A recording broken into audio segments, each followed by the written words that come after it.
What up, everybody? You're tuned into the Madden Underground podcast watch party. It's your boy Brian James, and I'm here with my guy Philly guy. We got a lot for you guys tonight. We're watching the Hall of Fame game just like you guys. I would hope. Noticed a few things already. Jacobs is starting running back for the Raiders is in the game. Like he started the game. He actually played when majority of the other starters didn't play. I know they've been having issues with Jacobs in regards to contract issues and things like that. Do you think that has something to do with him actually playing in the game right now, Philly? That has everything to do with him playing in the game right now. That's the one thing you can't do is take it for granted. When you don't have that contract, you got to act like you on the bubble. Oh yeah, definitely. You know what I mean? So yeah, he's out there, but I want to talk about Brian. I want to talk about Mr. Brian. I want to talk about him going into the Hall of Fame. I want to talk about how amazing of a player he was, and I want to know if. What are you counting change? Oh yeah. Well, I'm counting money, man. Counting change. Listen, count money. Nickels, man. I got 2 nickels to rub together. So, okay. I feel you. Yeah. Making it rain. I get it. Yes, indeed. But yeah, man. Shout out to him. I'm glad to see he's getting a lot of shine because he was a hell of a player. Definitely. He was. I love that year they had Deion Sanders on the 49ers. Mm-hmm. Had Young, Stubblefield. That whole defense was crazy. Eric Davis. Yeah, Merton Hanks, Tim McDonald. That was a great defense. Ricky Waters, William Floyd on the offense side, Jerry Rice, Steve Young. 49ers had a lot of great legendary teams, and it's good to see that guy making it into the Hall because it's well deserved. It definitely is. I mean, one thing you can say is that free agency was a little bit different. NFL was a little bit different back then. Mm-hmm. But he came to play. He constantly came to play. And, he did his work even going up against the great Dallas teams and the up-and-coming Packers teams back in the day. There was a lot of talent that was out there, a lot of Hall of Fame talent. So, he earned his numbers going up against Hall of Fame talent. He wasn't playing up against bums. And, no. Not to say the least. So, yeah, doing his thing. What do you expect from this Raider team this year? They got a lot of new acquisitions on the team. They've added a lot of new players and things like that. I definitely like what they've done on the defensive side of the ball. Mm-hmm. Averett, they went out and got a lot of different corners, a lot of new players in the secondary. Mm-hmm. They went out and got, Chandler Jones. That was a huge pickup. I thought they were going to go to get him Dominic and Sue, but they ended up getting Bilal Powell, right? Bilal Powell to solidify the middle of that defensive line. So they got a pretty stout defense, man. As you can see in this Hall of Fame game right now, they're not giving up much, even with the backups in. Yeah, the Raiders have. And we got another missed field goal, missed. Yeah. I mean, the Jags are out there having fun. I don't know if they're getting a participation trophy at the end of this game, but I do know that Doug Peterson is he's a very good coach. So I expect for them to have a much better record this season. But as for the Raiders, I mean, let's be real. The AFC West did a lot of amazing things. A lot of people upgraded, and they were one of the teams that did that. So are they ready to turn the corner and lead? That's going to be tough, man, because the Chargers are looking good. The Chiefs have been there, done that. They're looking good. But I like what the Raiders have done. I like what they've done. Their team is better. They were aggressive. They made some good trades. They got talent on the offensive side of the ball. Everybody knows that. But like you said, it's the defense that stands out for me. Definitely. Because we remember how we used to make fun of the Raiders secondary. And, you're not doing that now. So it's a lot to be hopeful for if you're a Raider fan. Yeah, definitely. So, yeah, I'm actually eager to see what these Jaguars can do. Jaguars are another great team. You clearly have a fumble. Did the Raiders recover? They did. They recovered. Okay. Yeah, they got it back. And is Stidham still in that backup? Is he still playing, or they relieved him? I can't tell because Stidham's still in. He's still in. He just I think I'm probably like 5 seconds ahead of you right now. Yeah. So. The crazy thing about it is that the Raiders have a good stable of backs. They have King and Drake. They Mm-hmm. have Abdullah. They have what's the Jacobs. They have a great group of running backs right now to go along with that great group of receivers that they have now. How do you feel about that? The Raiders offensive weaponry. Darren Waller has become a phenomenal player. Yeah. Probably one of the best tight ends in the game, if not the best tight end in the game. Because you can line him up anywhere. You can play receiver. Yeah. You can play in the slot. He can put his hand in the dirt. Uh, he's a pretty solid blocker as well in the run game. So Darren Waller's definitely become a complete tight end, Mm-hmm. and I'm definitely impressed to say the least. Yeah, that's the thing is that Waller has been killing and taking his game to a higher level, um, and then the Raiders were able to bring in Devontae Adams. So you have two players that you can't double team. Jacobs was an exceptional back, but a lot of people forget about Abdullah because he was in Detroit for so long. Yeah, But he's a solid back. He's a good pass catching back, and with all the attention that Adams and Waller are going to get, um, you're gonna need a multitude of backs because they're gonna yeah, have to share the load. You know what I mean? Because you're gonna get some coverages. People are not gonna be crowding the line of scrimmage, and it should be a good year. It should be a good year for the Raiders backs. They should definitely um, be able to get a lot of yards. Have a three back system. Everybody stay fresh, and it's gonna be fun to watch, man. It's gonna be fun to watch. I expect for them to be able to put it together. oh, I really definitely, do. definitely, definitely, definitely. They have no reason not to. Um, like I said, the Jaguars are a team on it come up on the rise. Hmm. A lot of fear on some aspects of it is because of what happened last year. Yeah. Trevor Lawrence didn't pan out to be the quarterback that everybody expected him to be, and I would say it had a lot to do with the coaching, the scheme, the Hmm. system, and probably just the type of development that was going on in Jacksonville at the time. Yeah. Um, Yeah. how do you feel about it? No, I mean I agree with you 100%. You can also look at the Justin Fields situation. I think that both of them did not benefit from a good first year. But I like Doug Peterson. I've always liked Doug Peterson, and I think that Trevor's going to benefit from that. And then same thing with Justin. I think Justin has some weapons, at least offensively. Um, but we'll see what the coaching looks like on his end because you have to blame the coaches before you blame the players. Yeah, In my opinion, you really do because you're putting these players in a position to succeed. You know what their strengths and weaknesses are. I mean, you drafted them, and even if you didn't draft them, you still know what the scouting report is. So definitely. yeah, I think I'm going to be excited. I think both of these teams are pretty much running vanilla stuff right now, but no, that's okay. Yeah, That's yeah. okay. For the most part, I would have to agree with that. But they, we got a sack here. 4th and 22, Jacksonville, and then look like the Raiders are going to kick it. 55-yard field goal is good. Yeah, so I think now I'm probably like 4 minutes ahead of you. 4 minutes ahead. You're talking about a field goal. No, I'm re it's re I guess reloading or whatever. Yeah. So because I'm not actually on the page, so whenever I refresh it, it runs down everything that happened. Okay. All righty then. But yeah, I see I'm actually watching the game, and Oh, they're okay. on they just got to the 4 yard line. Okay. So And I'm still ahead of you. yeah, No spoilers though. yeah. No spoilers.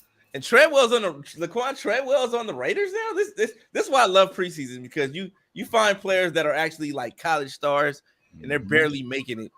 They're barely making it. You know, in real life on the team, just barely making rosters nowadays. But Laquan Treadwell, I remember he was that guy. He was that guy coming out of college. He was a baller. He was hard to stop. And all of a sudden now he's a journeyman now, barely making rosters. But we have a touchdown by Abdullah, and that's that, man. Yeah, and let's be fair. Let's be fair. A lot of these guys, um, they're the best of the best in college. But when you get to the NFL, all these guys were the best of the best in college. Exactly. And so you get to see, you know, which collegiate year was really better than the other ones. Exactly. And so you know, it's an adjustment period, um, especially at this level because people have been playing for so long, and you know, it's going to be interesting to see if Devonte Adams um, is going to be able to, you know, recapture the magic and the connection that him and Carr had when they were in college. But you know, for everybody else, you just better hope that you're in the right system. You better hope that you're, you know, getting an opportunity to showcase your talents because at this point, you know, it's a passing league, and you got to be able to run routes, you got to be able to catch the ball, you got to be able to cover. If not, maybe you're good enough to be on the practice squad. But it's really hard, man, and I don't think people emphasize that enough. It's really hard to come out of college and dominate in the NFL. It's just really hard to do that. So Definitely. we'll see if your boy can get a roster spot. You know what I'm saying? He's on TV. He's playing. So he's got an opportunity to make some plays. So, Yeah, you we'll know, see, man. We'll see see. what Treadwell does. Can you Made a use him big on the catch. Titans? Can you use him on the Titans? No, not well in real life. Yeah, Oh. in Madden, no. Oh, okay. If we're talking Madden, no, I would never. He would never be on any team on any franchise league. You know, with that 87 speed. But I mean, like in real life, though, he's a good player. Like I would take him on the Titans in real life. Right, right. I think he would actually be a good fit for the Titans, honestly, because he's a great blocker, great hands, just not the best speed. He kind of reminds me of a poor man's Jarvis Landry, you know. But that's just my opinion. Hey, no, I understand. I understand. But, you know, I think environment is everything. Um, I remember Devontae Parker was just doing big things in Miami, and then he just kind of fell off. Yeah. You know, so you know that can happen, man. Like it's going to be about getting as much money as you can in that short window. But you know, sometimes players just, you know, they just end up being in a bad system, or they just stop caring. You know, they see the business side of it, and you know, they're just not able to or just care to perform at a high level. But just to know that you have that much talent and you're starting regardless, like that's scary to think. You know, if you end up applying yourself and you get in the right situation, you know what you're capable of doing. Yeah, definitely. Hashtag Andrew Wiggins. That's that. You're gonna always refer to Andrew Wiggins in those situations, huh? I'm always going to throw that in B-Guard's face. Okay. You absolutely correct about that. You know, it needs to be done. What can I say? Yeah, that's righteous. Yeah, That's righteous. Righteous of you, man, to be take the opportunity or seize the opportunity to, you know. Yeah. Be very thoughtful and considerate. Exactly. I mean, Yeah. Yeah. You know me. What kind of guy I am. Thoughtful and considerate. Oh, great hit. I don't know if you're watching the game, but I am watching the game. How much time you got on your clock? I got 10 minutes and 30 seconds. Okay. I don't know how you jumped ahead of me now, but okay. I wasn't watching it on TV when I was talking to you. It was on TV, but I wasn't watching the TV. I was looking at the drive summary. And we have a 62-yard kick from Carlson. Actually, no, it's 13:30. I'm tripping. Okay, yeah, I was gonna say I'm at 12:53. You time traveled on me again. Yeah, I definitely time traveled on you. You know, and look, I got to be honest with you, man. You know, we've been talking about Madden. We've been talking about some of the mud cards that dropped, and just seeing, you know, what season one looks like, what the players look like. I got to tell you that I recognize that there's a large group of people that play Madden that don't even watch football. What? You just not realize that? No, I said I recognize it. I'm acknowledging it. You know, I'm speaking on it because that's a thing, man. You know, if you sit and you watch this game, even though it's preseason, you're going to see a lot of formations that you know, people aren't going to run in the game. They're not meta. There seems to be a lot of spacing on the field. I think that's really the difference between Madden and the real life game. right? You talked about it on the podcast the other day. You talked Yeah. about the depth. You talked about the depth. So nobody that's 5 yards from the line of scrimmage should be intercepting a dig route that's being run 30 feet behind them. Like that's just not realistic at all. But Yeah. I wonder if Madden would ever consider, um, just kind of making Great things a catch. little bit bigger. Having a little bit more space Great catch. because the field seems kind of cramped. Oh, Field, definitely. the field seems kind of cramped, kind of small compared to real Definitely. compared to real life. We have a pass from Luton to Farrell. So for you, being a Titans fan, obviously the Jags are in your division. What are some of the things that you're looking at when you're watching a division rival play on TV? Oh, What are you looking for? it was an interception by the Raiders. Almost had an interception by the Raiders. But yeah, when I'm looking at the Jaguars play, I like to see this poor performance by the Jaguars. I know it's the backups and the starters are probably way more polished, Yeah. but And I I won't love to see surprise you. I won't surprise you because you got another big moment coming. I love to see the struggles, Mm. you know, and you know of division rivals, man. Division rivals definitely. I like to see them struggle. So me being a Titan fan, watching the Jaguars get slapped up, it's a beautiful thing, man. It's a beautiful thing. Even though it's preseason, even in the preseason, you want to see these teams struggle and Mm-hmm. things like that. But and a fumble right there. I love it. I love Mm-hmm. it. And I know Treadwell is enjoying it as well because he was actually on the Jaguars and they let him go. So that's how he was able to, end up on the Raiders. So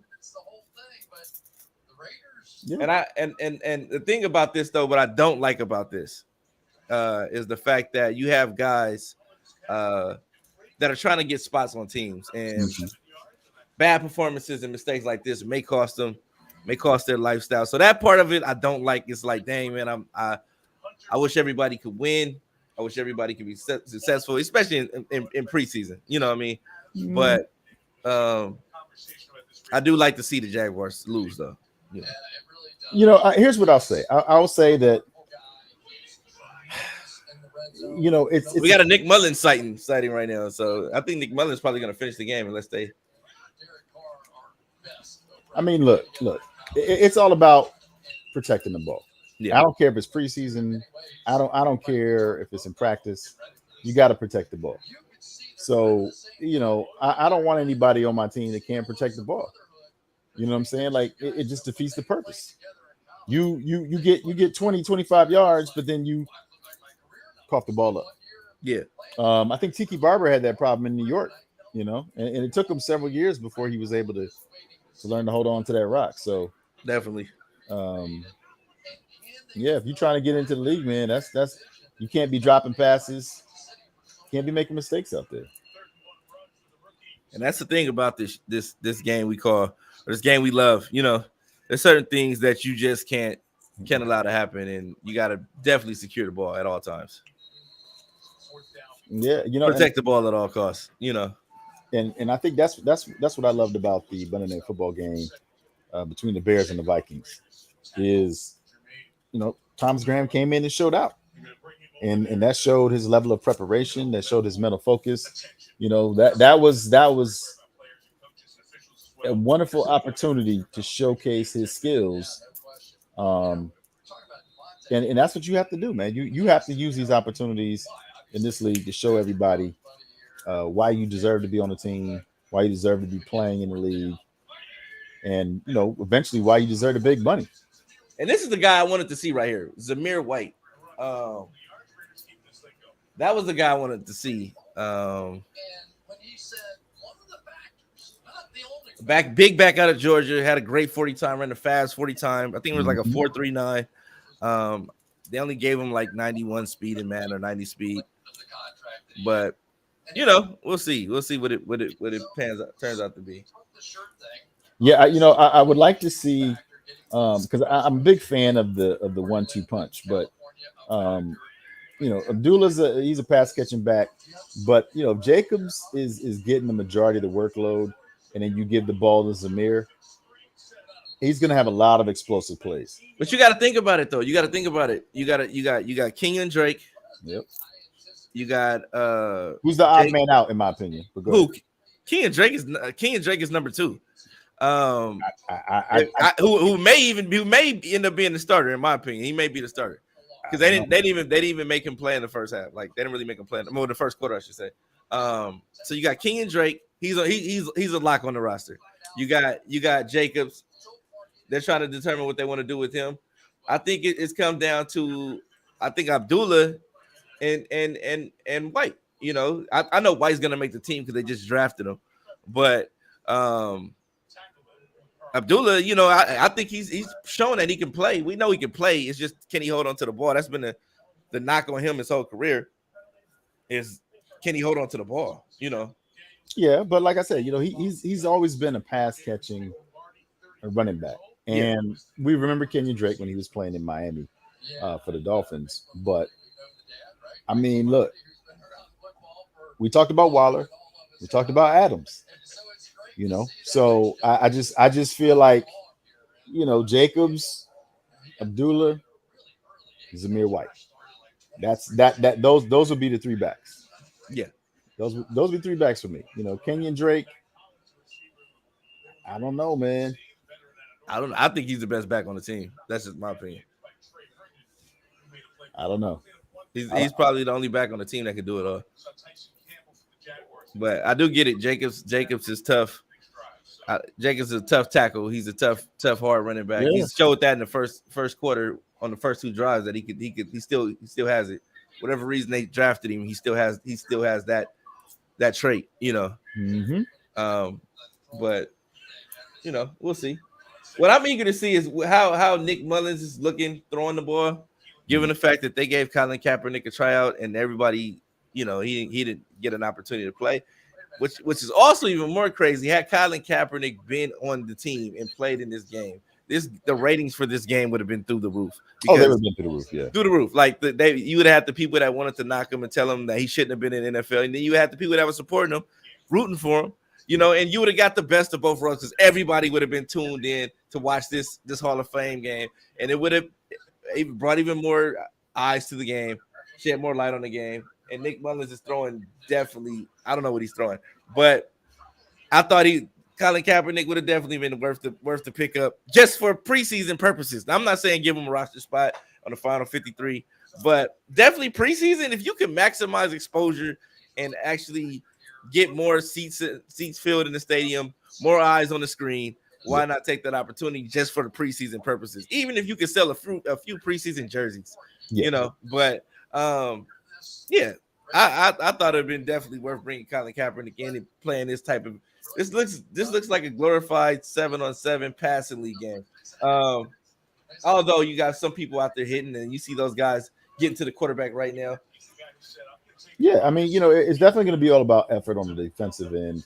But I think to your point, it's really hard for me to see Tim Tebow get the opportunities that he got, and then you don't want to give Colin Kaepernick an opportunity. And the reason why I say that is because Colin Kaepernick was right. You know, the cause that he was taking a knee for, and then the way that he chose to protest. It was a non-violent protest. And so, you know, the league decided to take a Black Lives Matter stance and decided to, you know, promote that, gave him an opportunity to come back into the league. So I'm not really sure what the Colin Kaepernick haters, you know, really have to be upset about. Like that issue has been addressed. You know what it is. No, but the entire thing about it is the people that were trying to make it what it wasn't never understood the issue. They were blind to the issue. So if you're blind to the issue, then in reality, you can make the narrative whatever you want to make the narrative because you don't understand what the issue is in the beginning. If you're completely blind to something, so say for instance, people are outside protesting candy canes having stripes, right? But you don't really care. You don't even care for candy canes, but they're in your way on your way to work, blocking traffic and doing things like that. You know, you don't care about the issue, nor do you care about the things like whatever their cause is. because it doesn't apply to you because you don't eat candy canes. You know what I mean? You don't care if candy canes have stripes if you don't eat candy canes, or if you're never around candy canes, or if you never encounter candy canes on a day-to-day basis and things like that, or if you're even just blind to the fact that candy canes even exist, Yeah. But um the narrative is different. Your outlook and the optics are completely different in those situations. But I think Warren Sapp going on record and saying that Colin Kaepernick's training tryout was probably the worst in history, when all the reporters were saying that it was probably wasn't that bad. It was actually a good one. So I'm like, I don't know what's driving the narrative, but I will say that there are certain people that you would want to have on. If I'm an owner, and it has nothing to do with the narrative that he was pushing. I just know that it would have been a good business move to bring in Colin Kaepernick for the preseason, because one, it's gonna do numbers for the ratings. It's gonna do numbers for people filling up seats just to come in here and say, you know what, I was there when he bombed, or I was there when he balled out. You know what I'm saying? Like, you're gonna, like, either way it go, whether you hate him or you love him, you want to watch him see. You want to watch and see if you're correct or if you're not correct. And that's what I thought that would have been a great deal. And I love Seymour getting an opportunity to go to the Hall of Fame, man. I like that. I like that. And I'm not really a Patriots guy. I like that though. I like that they're showing that too. But no, well, he was definitely talented. But I like you channeling your inner Jordan Peele there. You're talking about a spectacle. Talking about making Colin Kaepernick a spectacle. No. Well, what my thing is that you have in spite of all the scrutiny that Deshaun Watson is going through right now, right? Whether you feel he's wrong, right, or you have no opinion about it, you're talking about it. It's a conversation. It's a topic of discussion. Everybody's discussing it. Everybody's watching. Everybody that if Deshaun Watson were to play in a preseason game tonight, everybody would be tuned in to see if they had any massage table set up on the sideline. But you had that one in the chamber. I had that one in the chamber. But no, not to see if he was going to get a massage on the sideline, but just to see how he performed in spite of all the scrutiny. So I in my opinion, I think that it's an opportunity for owners to cash in on drama. That's what everybody, despite of what you want to say, how you lead your life. If you're a person that doesn't have any drama in your life, you may like to indulge in watching some drama from time to time because you don't have that aspect or that component in your life. You know what I mean? So it's entertainment, and I feel bad for the people that the women that have been impacted by it. I wish them nothing but the best, and I hope they get all they are seeking out of the situation. That is impacting them. I hope they get if it's justice they seek, and if he's wrong, I hope they get the justice they seek. But but if that's the case, we all tuned into it. Everybody's talking about it. It's on the news. It's on every sports channel. Deshaun Watson, the suspension, the appeal, this and that. And what's crazy about the appeal is that if they do appeal it, there's an opportunity that he may play week 1. Well, you talked about the realism of the moment, and it's the fact that they're entertainers. This is sports entertainment. Yeah. Right? And like you said, there's got to be drama. The owners are going to get paid regardless. Exactly. But when it comes to seeing people that are getting paid millions and millions of dollars, it's never it's never lost. It's never lost on me that the owners are the ones that are paying these people that are getting paid millions.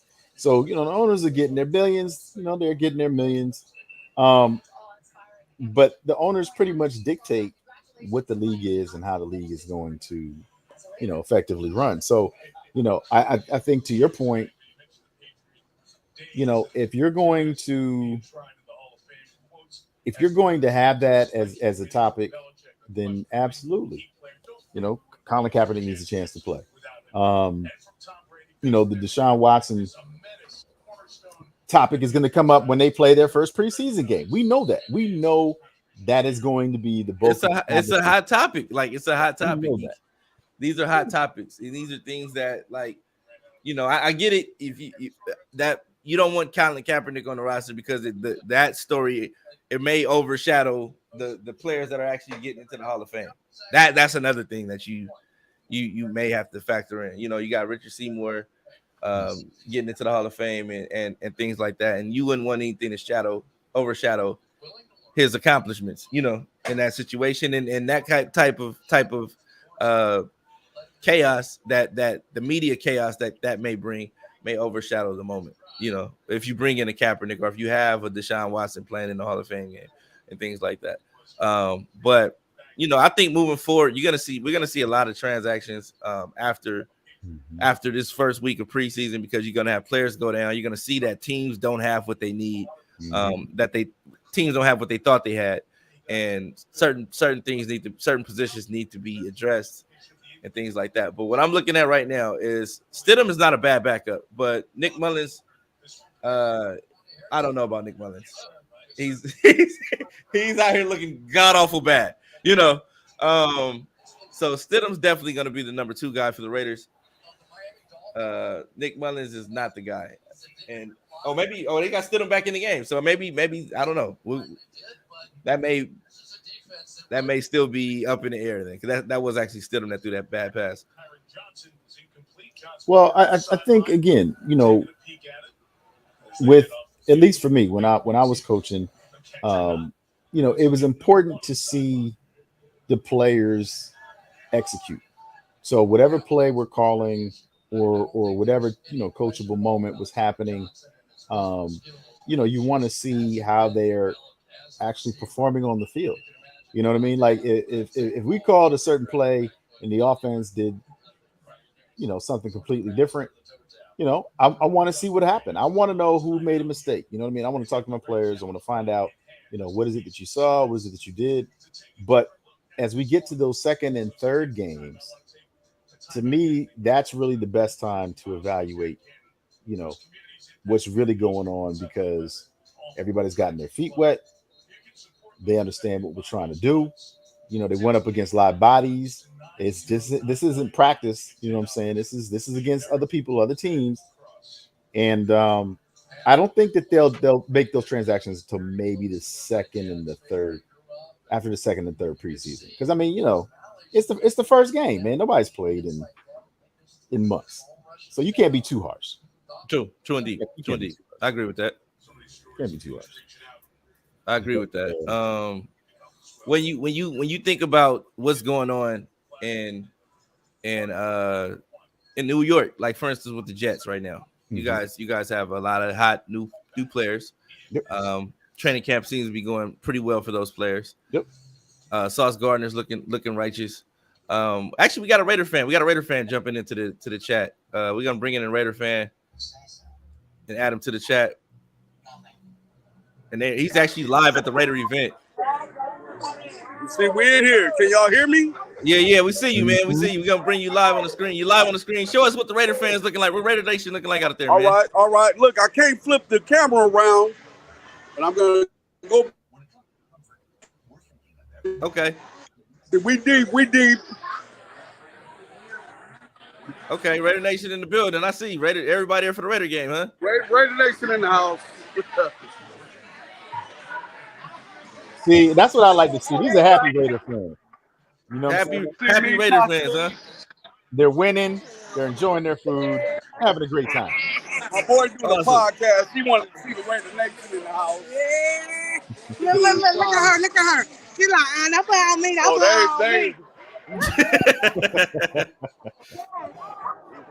Okay, Raider Nation in the building, man. Y'all out there deep. Yeah. I can't, man. I should have brought my ear pods because I can't hear you. Oh, okay. Now you good, man. You good. We chilling. Ready to get our grub on. Okay. All right. Well, I'll check back in with you later.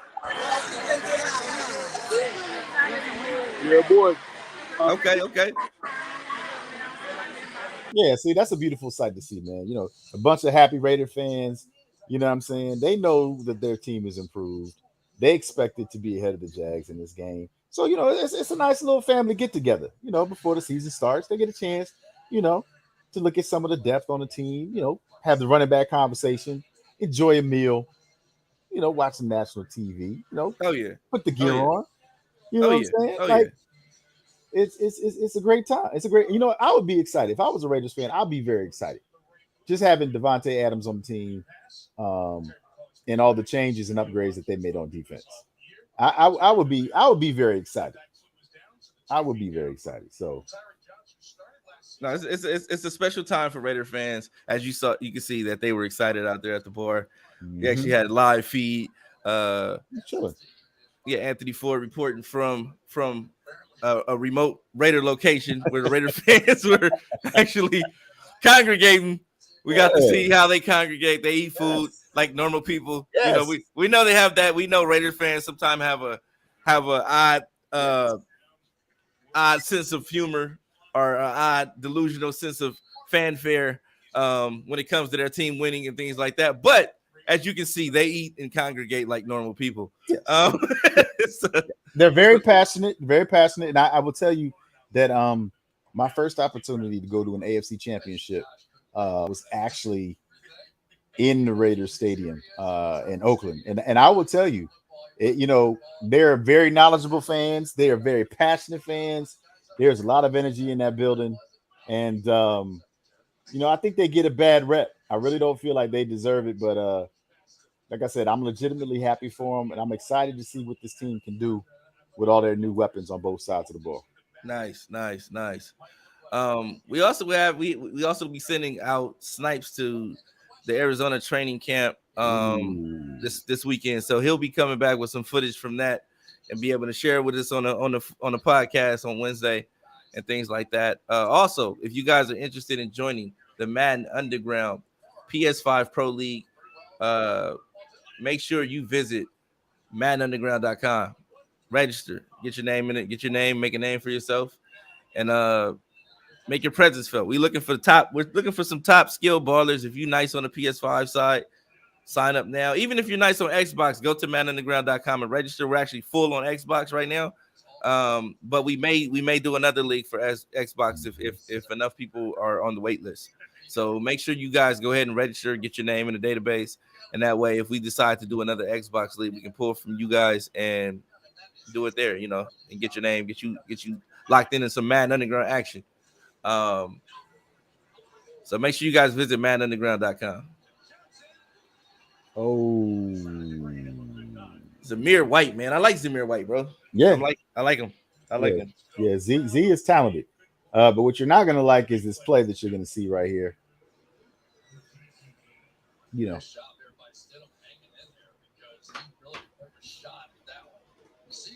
We got some more Raider action from the Raider headquarters. Podcast here. He wanted me to broadcast the Raider Nation on the podcast. There you go. You want us to, Raiders Nation. Raiders all day, every day, right? Every year. All day. Playing with us. Okay. Don't play with us. Now, Don't play with us. B, you gotta ask the man. What are they looking forward to most this year? Spot chilling. Okay. Hey, Tony, can you hear me? Everybody on the patio, slapping bones, drinking, smoking their cigars, man. Have a little something to drink, man. We chilling. Okay. Yes, sir. So how the Raiders gonna do this year, Tony? Oh, we gonna be good, man. Y'all know what it is. How good? Y'all know what it is, man. How good? He don't look too confident. He don't look too confident. Right, that's what I'm saying. Like, how good? Like, I said he don't look too confident. Right. What you say? I said he don't look too confident. My boy, he said you don't look too confident. Oh, good. He working on that wing so much. We're gonna win every goddamn thing. Look, hey, what was I telling Snipe, man? I was telling him, look, we got the Cowboy fans here too. Look. Oh yeah. You always got you know with the Cowboy fans. You got to see some Steelers fans there too. Yep. Okay. You see, we got Steeler fan in the house too. Yeah. Steelers fan. Hey, look. Hey, your homeboy Snipes. I got a Giant fan too. My homeboy got a podcast. I'm showing him how the Raider Nation get down. But his partner that do the podcast with him is a Giants fan. So look, check it out. Please make the playoffs. That's all we can ask for. That's all we can ask for, man. Hey, you heard 7 that? games in the playoffs, we good. He said 7 games in the playoffs. Where Snipes at, man? Snipes went to go get him some food, man. Okay. Went to go get him some food. Went to get him some food. Okay. Okay. We got a Jaguar fan over there too. No. It's Philly guy. He a Jets fan. He a Jets fan. No. Ain't no Jag fan. What's that? It's good. We look. Let me walk back in and show y'all. They was getting loud inside. I'll mute the mic and I'll let y'all. Well, you want me to mute the mic, Brian? No. Keep that. We want the noise, man. We want to see the activities, bro. They had started getting a little loud inside. I don't know. We want to see we want to see the activities, man. Mm-hmm. Yeah. So here we go. Oh yeah.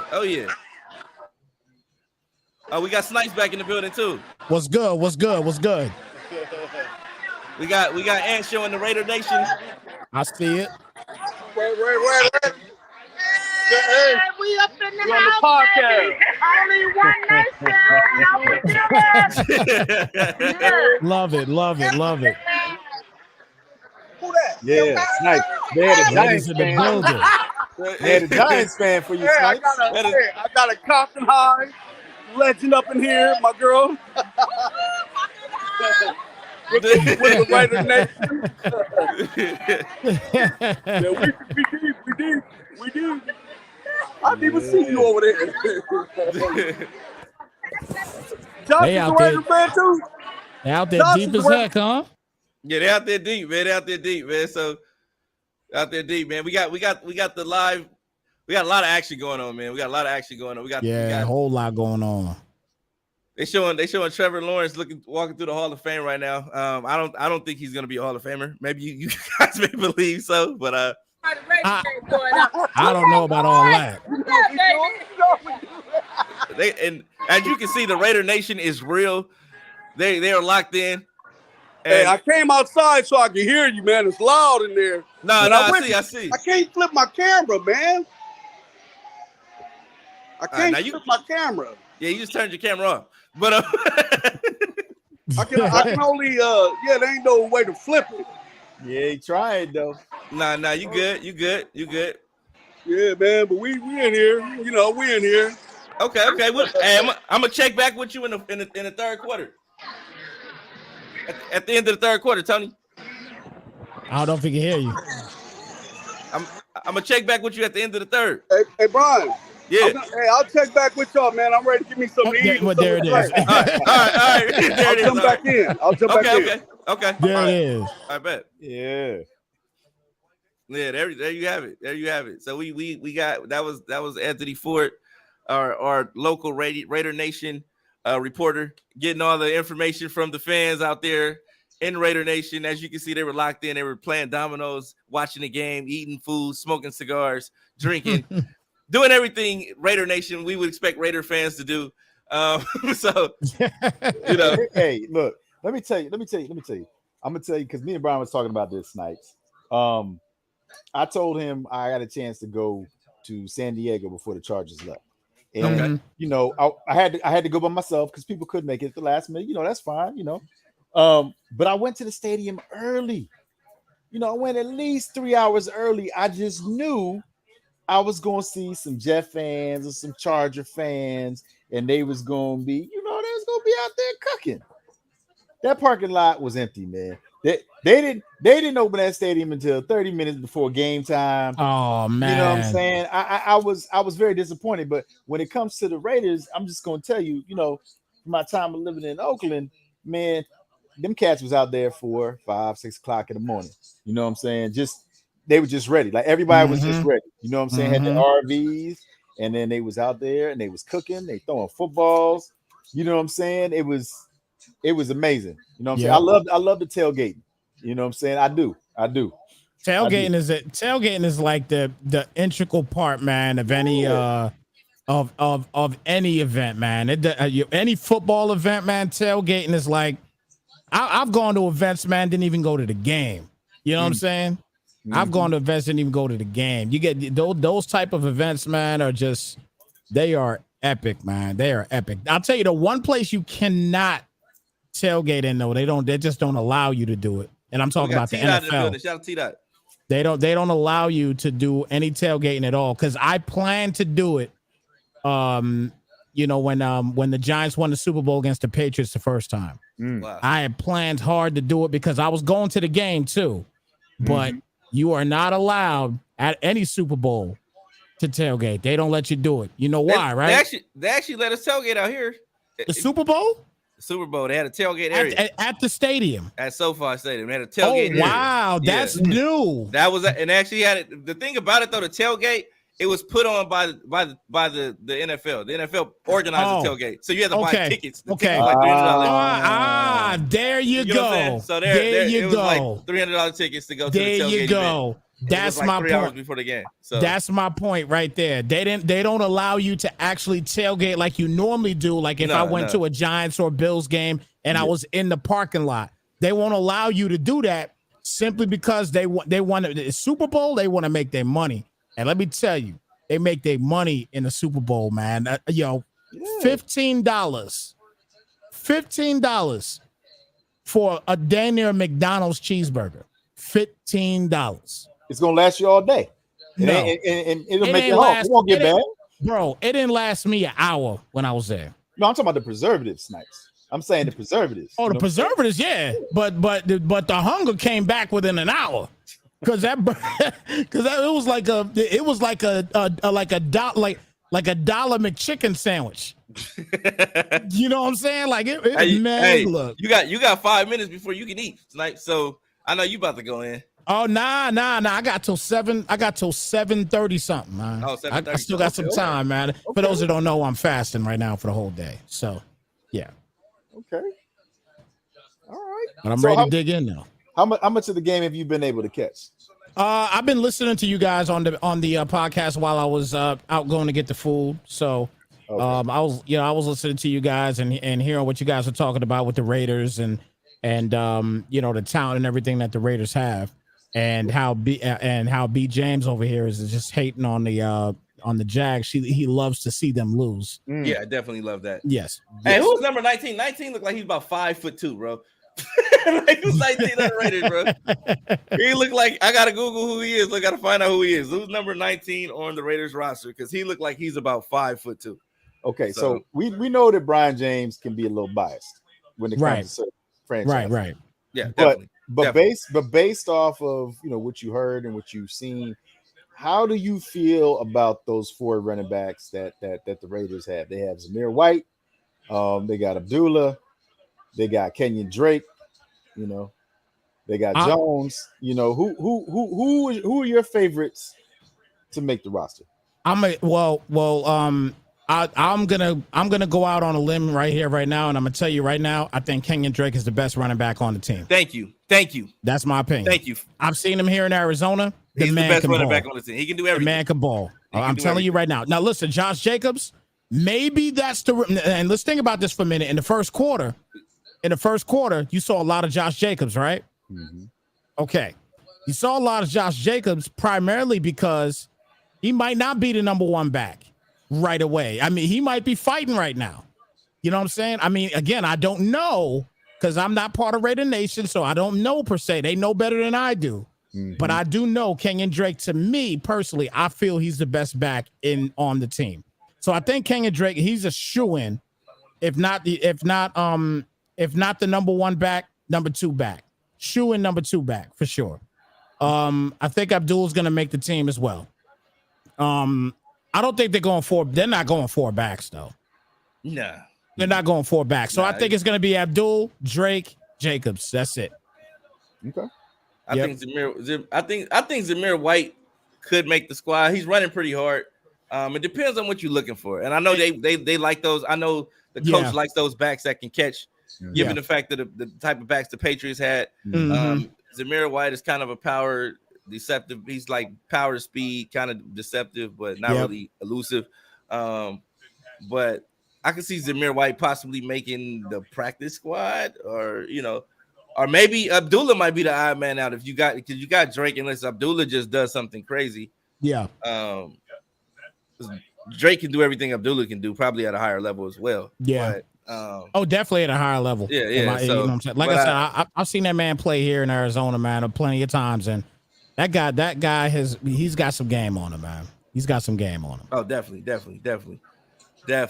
man. So we're here, the Madden Underground podcast, having not a Madden Underground watch party, but a Hall of Fame game watch party. As you can see, the Raiders are up 20-0. Raider Nation has been in the building throughout the day. We've been dropping in at a live event in Long Beach to where Raider fans are congregating, and they're having a ravaging great time. As they always do. That's how Raider fans get down. Yeah, that's how Raider fans get down. Yeah, they get down, man. We our local reporter was able to pull up find a Giant fan. Snipes wasn't here, but he actually shouted you out, Snipes, and saying he found a Giant fan in the building. Oh, gotcha. The guy had on some Giants gear. Found some Steelers fans and Cowboy fans. You can always find those guys in California. Yeah, you're gonna find them all the time. And we were talking about you going to the Arizona Cardinal camp this weekend. Yeah. What are some things you're looking forward to seeing at the camp when you go down there?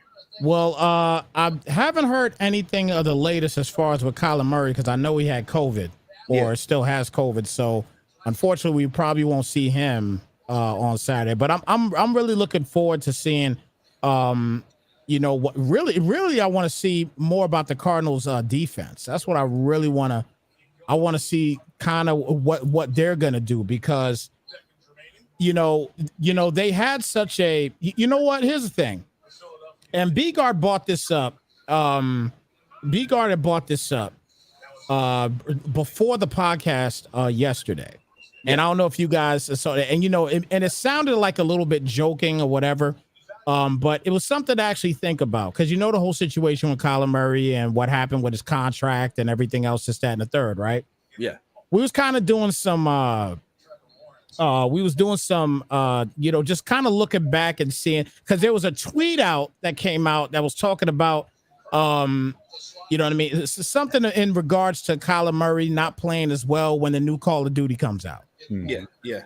You know what I'm saying? I don't know if you guys saw that. I don't know if you guys saw that tweet or not. No, I saw the one of the remote control car on the freeway. Oh, yeah. That was Kyler Murray on his way to practice. That was funny too. Yeah, that was funny. that was funny too. But it kind of with that conversation that I was having with B-Guard, it kind of brought it to. I was thinking in my mental for a minute, like, okay, let's go back and look when the last Call of Duty came out. And Vanguard came out early November. That's when they started having their meltdown. Oh my God! So you guys honestly believe Kyler Murray? I'm not saying look, jeopardizing his career. No.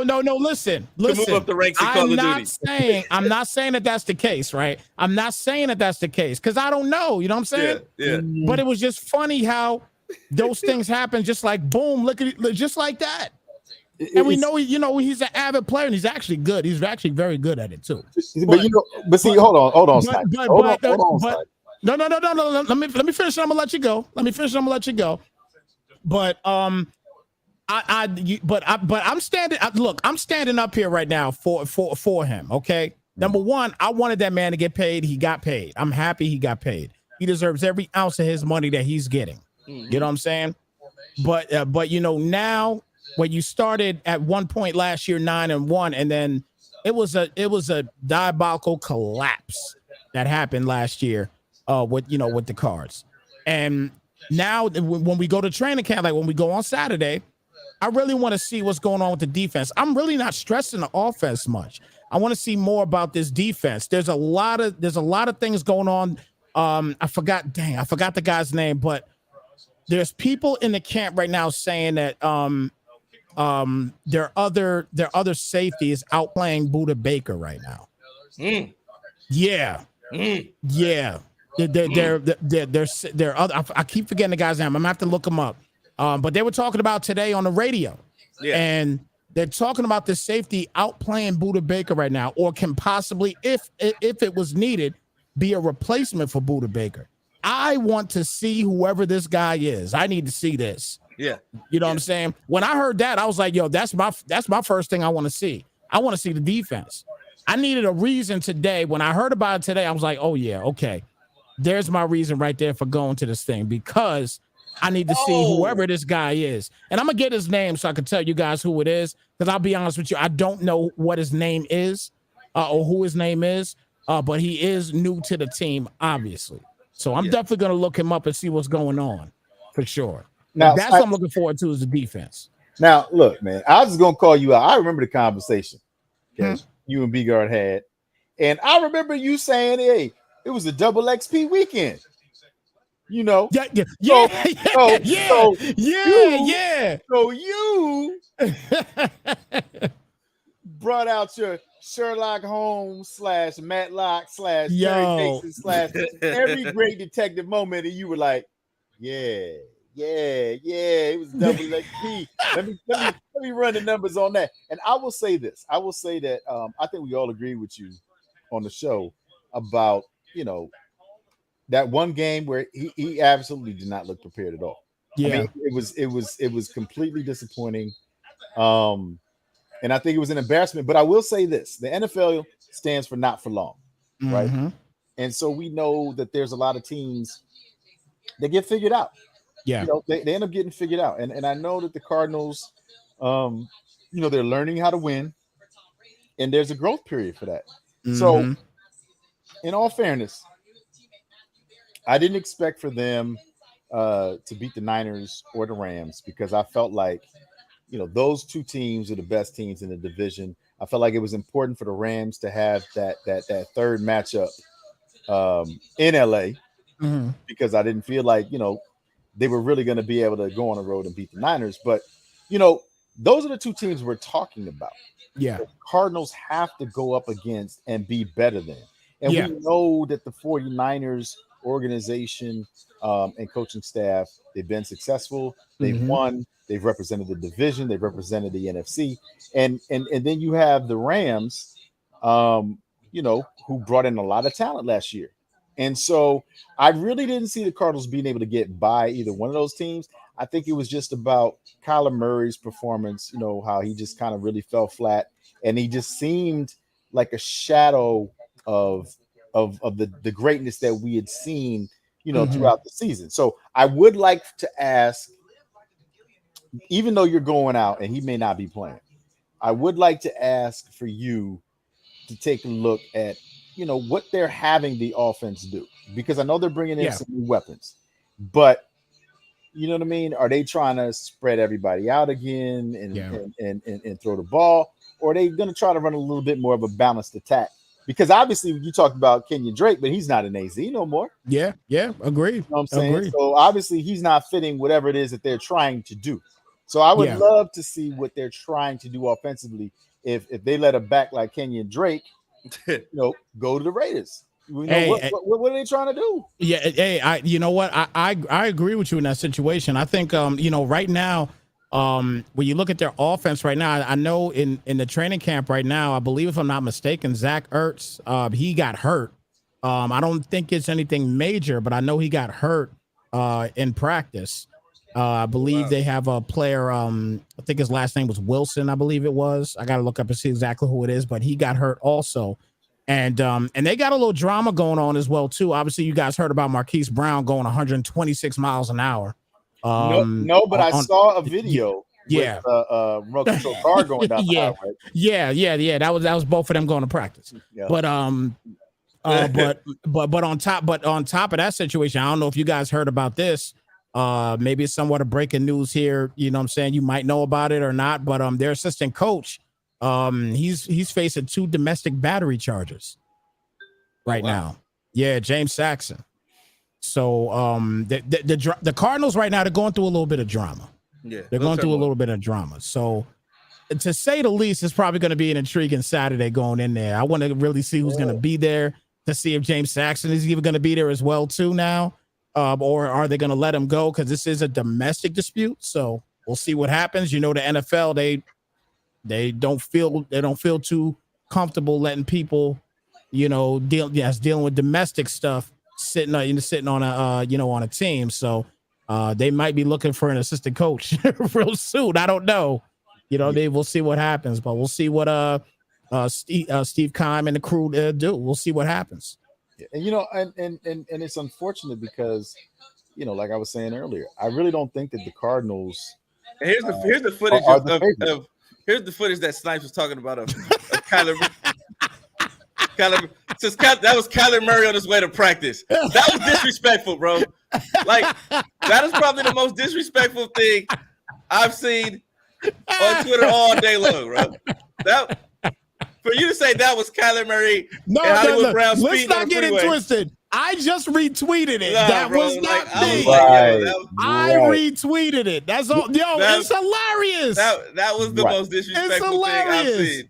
That was the most disrespectful thing I've seen all day. Tell me you wasn't laughing though when you saw it. No, I definitely laughed. I definitely exactly. You gotta be able to. You gotta be able to take a joke. I'm sure Kyler Murray will laugh at that. Nah, you know what I'm saying? I'm sure he would. Out here in AZ, they call him Mighty Mouse. You know what I'm saying? They call him Mighty Mouse. Mighty Mouse. It was a great cartoon growing up. Oh, an excellent cartoon. They call him Mighty Mouse out here. You know what I mean? He embraces it. You know what I'm saying? He know what it is. Yeah. I'm eager to see what kind of footage you come up with. We definitely want to see the fans. We got to see Raider Nation today. I don't know what Cardinals fans call themselves out there. They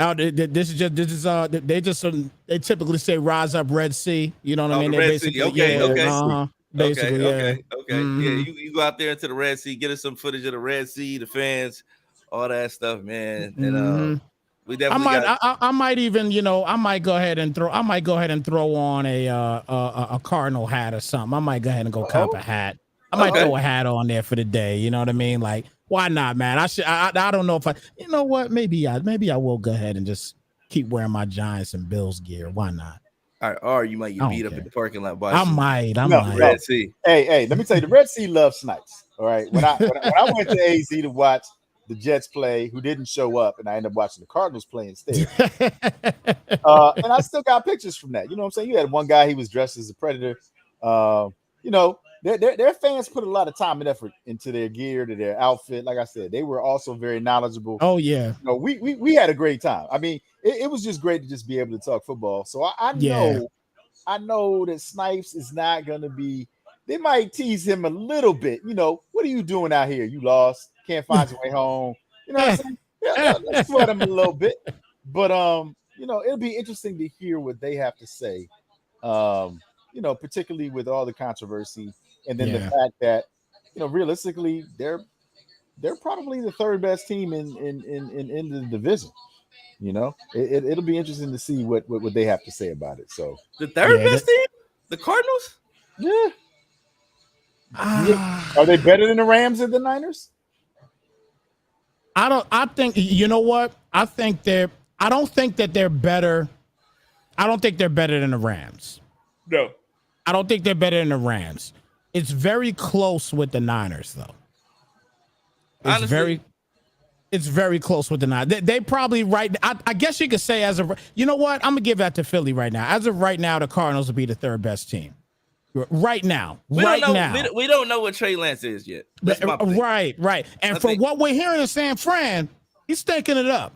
They haven't traded Garoppolo yet, so that's what I'm saying. So as long as Garoppolo's there, they're not all in on Trey Lance. Yeah, so once I know they said this is Trey Lance's team now, but nah.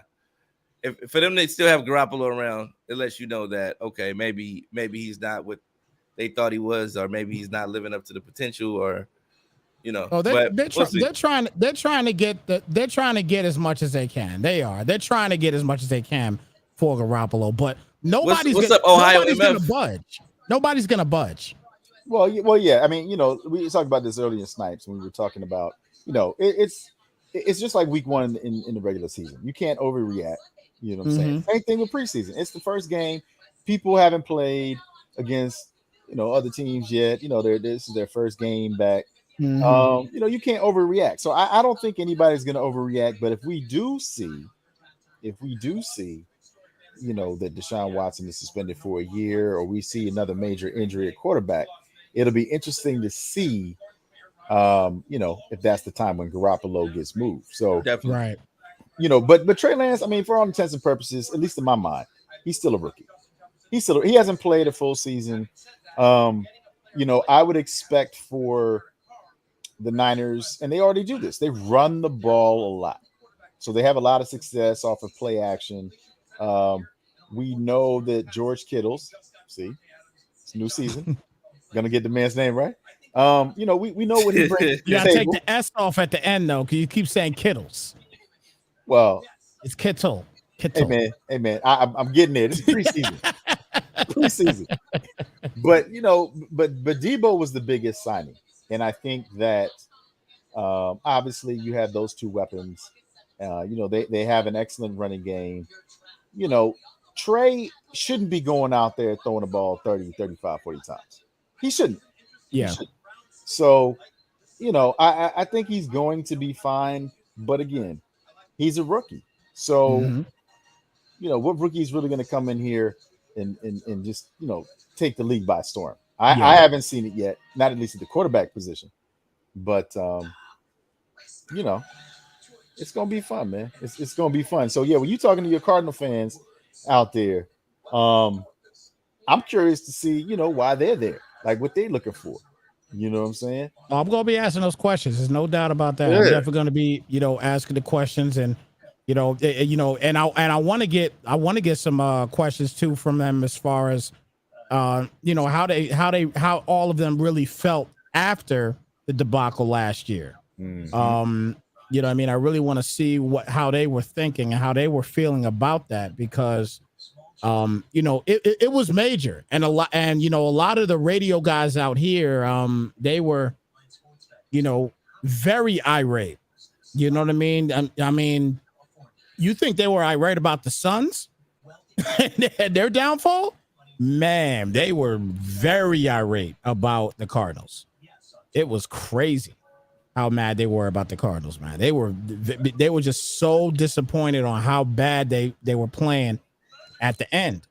And you know what I mean? And it's time for them to basically make that up, man. So I'm going to be very intrigued to see what they do, but I really want to see what's going to happen on that defensive side. They got a great defense. I'm intrigued again too to see Isaiah Simmons. I really want to see him in his second year. He's a guy that's we know what he's all about, obviously. And he made some big plays, last year as well too. And I think his second year, he could possibly have a breakout year. He could be one of those guys that can have a breakout year. But we'll see. We'll see what happens. Hopefully, I could get some. Hopefully, I get close enough to the players. We'll see what happens. Definitely. So, Philly, I got a question for you, man. Everybody in the chat is wondering. Maybe they're not saying, but they're wondering. Have you healed from that dream beating? I don't know what type of beating that you were talking about. It seemed like it mentally, that level of mental warfare left you depleted. I don't even know how you come up with that. I'm almost inclined to clap back. But here's the thing. It's preseason. It's preseason. The new game is coming out in a couple weeks. A week for some, if you're lucky enough to be one of the chosen few. And I'm not gonna let you rain on my parade. You know what I'm saying? You out here, you can't throw shit on the Jags because they're getting their asses whooped by the Raiders in preseason. So naturally, you're gonna turn your attention towards me. I understand that. I recognize that. Hey, I do. I see the mind games that you're playing. I'm looking at this. Look, I'm looking at it like this. We're like you said, we're 2 to 3 weeks out from the game dropping. We're 2 to 3 weeks out from picking our teams for the leagues. We're 2 to 3 weeks out from a lot of things. But my thing is that as the Madden 23 release approaches, as the NFL season approaches, are you going to be able to maintain a sound mind, knowing that the Jets are going to be losing, and you're going to have to maintain some type of level of gameplay within Madden as well? Like the Jets losing, watching that on Sunday, and then applying what you saw onto the field in the game of Madden may not be the right approach this year. Well, I'm glad you bring that up because I'm always up for the challenge. So, Okay. one thing that I never do is avoid challenges or confrontation. No, you didn't. We saw that. You jumped right in the fire with Drini. Well, but you already knew that. You've known me for like 2 decades now. And it was a fatality. But I'm saying like okay. So for any of you that have ever been disconnected on a video game, clearly there's a select few out there that like to take, online wins and losses from disconnect as being the gospel. Brian James is one of those people. So you got to take everything he says with a grain of salt. On the podcast, he was judging me specifically and choosing to spend money on MUT, which I don't do, by the way. But you know what I'm saying? Like, it's got to be something. It's got to be something. So here's what I will say, Brian James. I will say this. Okay. I will say that I've already outlined in Discord what I expect for the Jets record to be. I think it's maybe the first 8 games. Okay. I've already outlined that. I expect for them to play much, much better. And I expect for myself to play much, much better. Because, Madden 22, there was a lot of distractions. It was 2021 was, was a lot of distractions. Early in the year, a lot of distractions. I'm not going to be traveling, as you know. So, don't give me a chance to actually lock in instead of playing from behind. So I'm excited, and I'm ready to make a name for myself. That's good. Good stuff, Snipes. I see you with the transitions over there, man. Oh, you know how I do, man. You know what I'm saying? I see you over there. I put my production hat on there a little bit. Right. See, that's what I'm talking about. Nice, new. He went and spotted up in the corner, and I was like, it's nice. Hey, you know what? Being that you was talking about the Jets, and obviously I'm sitting here with a Giants shirt on, so and Philly talked about that he has pictures of when he was out here when we went to the game together. So what I actually was able to find, I had it on my computer actually, and let me see if I can post it up on here real quick. There you go. Yeah. See? And what you see is you see Snipes when he was on that Create team. You see how swole he was. You know what I'm saying? See how swole he was. I was visually impaired at the time, so clearly I had my spectacles on. Yeah. And I was driving. Yes, you were. Because Philly was clearly intoxicated, right? Out there a little bit. Hey.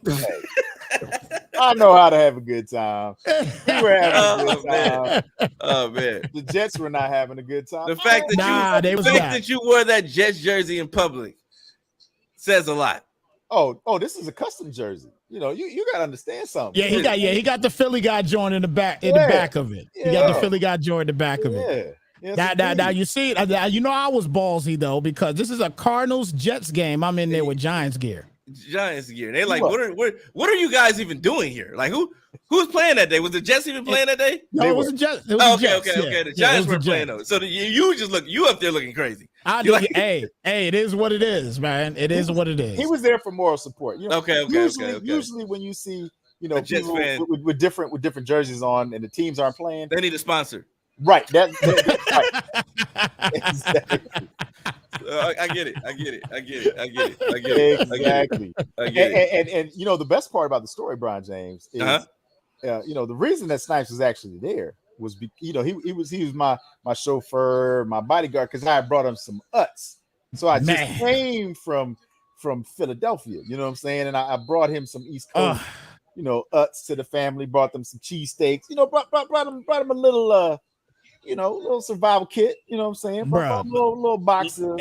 If y'all don't know, out here in Arizona, they do not carry Utz sour cream and onion chips. And it kills me to the core. I'm an East Coast cat. They carry it like no other out there. That's the only chip I'd eat out there. You know what I'm saying? And they did not have it out here at all. And they had one time, maybe for about 2 months, in a Walmart right down by my house, that they carried it. It was like a trial run, and then they stopped. Trial run. I was so mad at them for that. Like, oh my gosh! But Philly looked the fam out with that one, man. He really did. He looked the fam out for that one. Yeah. So Snipes needed to be at that game. You know what I'm saying? And like I said, we had a great time. Like I said, I got a lot of great memories. His family was great. Just being able to go into his home and break bread, and what they had going on in the background, and the food and everything, without going into details.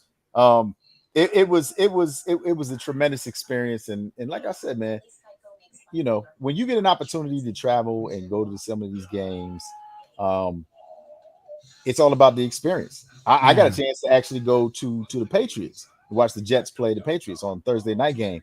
And I got to tell you, man, I had fun with those Patriot fans. I had fun with those Patriot fans, and they were really protective too. They wouldn't let anybody outside of our section talk trash to me. Somebody outside the section tried to talk trash to me, and they all rolled up on those two people. They all went to war. You know what I'm saying? Like they were really protective. We had a great time. Mm-hmm. So yeah, man, I'm looking forward to to hearing what they say to you with your Giants jersey on, since I won't be there to protect you this time. Hey, let me tell y'all something right now, okay? Let me tell you something right now. I actually, and I'll tell you right now, on my days back in the day, where I was just like, that was my favorite time in the world, was when I went to that bowl and we beat them Pats. I couldn't stand being around those fans, because they were just jawing, just all in my ear like crazy. You know what I'm saying? As you can see, I was at the bowl. That's my skinny days. There. We done seen 3 versions of you, bro. You know what I'm saying? Yo, for real, bro. The PED version of Snipes. Yo, I was diesel one time, then I got skinny as all heck. Now I'm in the middle now. That's the fight dog version of Snipes right there. Like fight dog. Now I'm in the middle. You know what I'm saying? But I was at that game, bro, and let me tell you right now, man, listen, when we had the opportunity, we came back on them Cats, it was like crickets up in there. It was crickets in there. And we was walking outside the game. All the Giants fans out there yelling out 18-1, 18. We just went ballistic on them. Almost got in a fight a couple times too. Oh wow. You know what I'm saying? But I that night, and I was tore up from the floor too. Night, I wish somebody was to fight me. I wish somebody tried to. Out there cruising for a bruising. Oh man! Oh, they would have got bruised up quick too. I'm telling you. Well, the whole world was with y'all. The whole world was with y'all. Oh man! And for those of you that actually remember that playoff run for the Giants, they had come in hot. You know what I'm saying? That last game, they should have won the last game, but they didn't. But they showed what they could do, and they came out as a 6th seed, right? Yeah, they went in their 6th seed. Yeah, they were on fire. So if you didn't watch that last game of the season and watch the Giants play, you didn't know they were about to go on a special run, because when they came into the playoffs, they were by far and away the best team. And I know I was rooting for them just like the rest of the world, because nobody likes the Patriots. Nobody likes the Patriots. Nobody plays with the Patriots on Madden. Nobody likes the Patriots. So nobody likes the Patriots. There are a select few people that like the Patriots. You know what? We've heard people say that they do. I've never met a person that said that liked the Patriots, but I've heard they exist. You know what I mean? Right. Actually, a big shout out to Sean Soden. Soden's a Patriots fan. He's from Massachusetts. So and RG, he's a Patriots fan. We know that RG loves the Patriots too. But I'm just saying, in the league, we have people that claim to be fans, but you know what I'm saying? Like, they're not going to games. They're not talking about their squad. They're not picking their squad. They just bandwagon hoppers. You know what I'm saying? They're trending. They like the trend. So I wanna see somebody actually pick the Patriots, like proudly say, you know what? Give me the Pats. I want the Pats. I want the Patties. You know what I mean? Go out there and do some work with them. You know what I mean? Like, do some real work with them. Big R picked him last year. I don't think he was an actual fan. No. But, but Snipes was got his food. Nah. I'm here still. Oh, okay. I'm still here. My camera just be popping out sometimes. I don't know why it does it. It's weird. That's crazy. That's crazy. Yeah, it'll eventually come back. I don't know why. I'm also glad Leroy Butler made it to the Hall of Fame. He needed to make it. Yeah, he needed to make it, man. So happy he's there, man. That was one of my favorite players. I didn't really like too many players on the Packers, but I always liked his game growing up. I loved his game growing up. He was one of the. He wasn't the biggest safety, and he was a good cover guy. He played smart a lot of the times. He made big plays for the Packers. Yeah. Very solid. First, I believe he was a 4-time Pro Bowler, right? And win no bowls. No. Did he win? He won a chip with Favre, right? Yep. He did, right? Okay. Yeah, he won. Okay. See, and then he likes mac and cheese. So, that's my brother from another mother right there. What's up with you and mac and cheese, Philly? Yo, I got some mac and cheese, bro, from I'm about to grub in a minute. From Churches. See, hey, you got some of them dinosaur wings, huh? Them pterodactyl wings that they be having. Not chicken. Never seen a chicken wing that big, man. Like, you know what though, man? I don't eat a lot of chicken all the time out like that, man. Because I don't trust it. I don't trust it like that. I'll eat that mac and cheese though all day long. I'll eat that all day long. Yeah. Nah, man. Look, see, Brian knows. He's teasing me because he knows we got some soul food last time I was in Compton, and you know what I'm saying, he saw me loading up on the mac and cheese. So everybody that knows me like that, they know how much I love mac and cheese. So you sound like my kids, man. Hey, look, my kids got I had to get 5 large man. Yeah. Just because my oldest son alone, bro, he'll eat one whole one by himself. That's right. You know what I'm saying? That's right. Yeah. He's the skinniest fat kid I've ever seen in my life. Hey, man. He got room. He got room. He got a ton of it, man. Most people don't know. Kids will tell you. You got room for dessert. Be over here, man. You got room for a lot of good stuff. Man, I'm telling you, it is what it is. I'm telling you, man. It's crazy. Now, I will say this about this game, though. I will say that, the Raiders clearly look like the better team.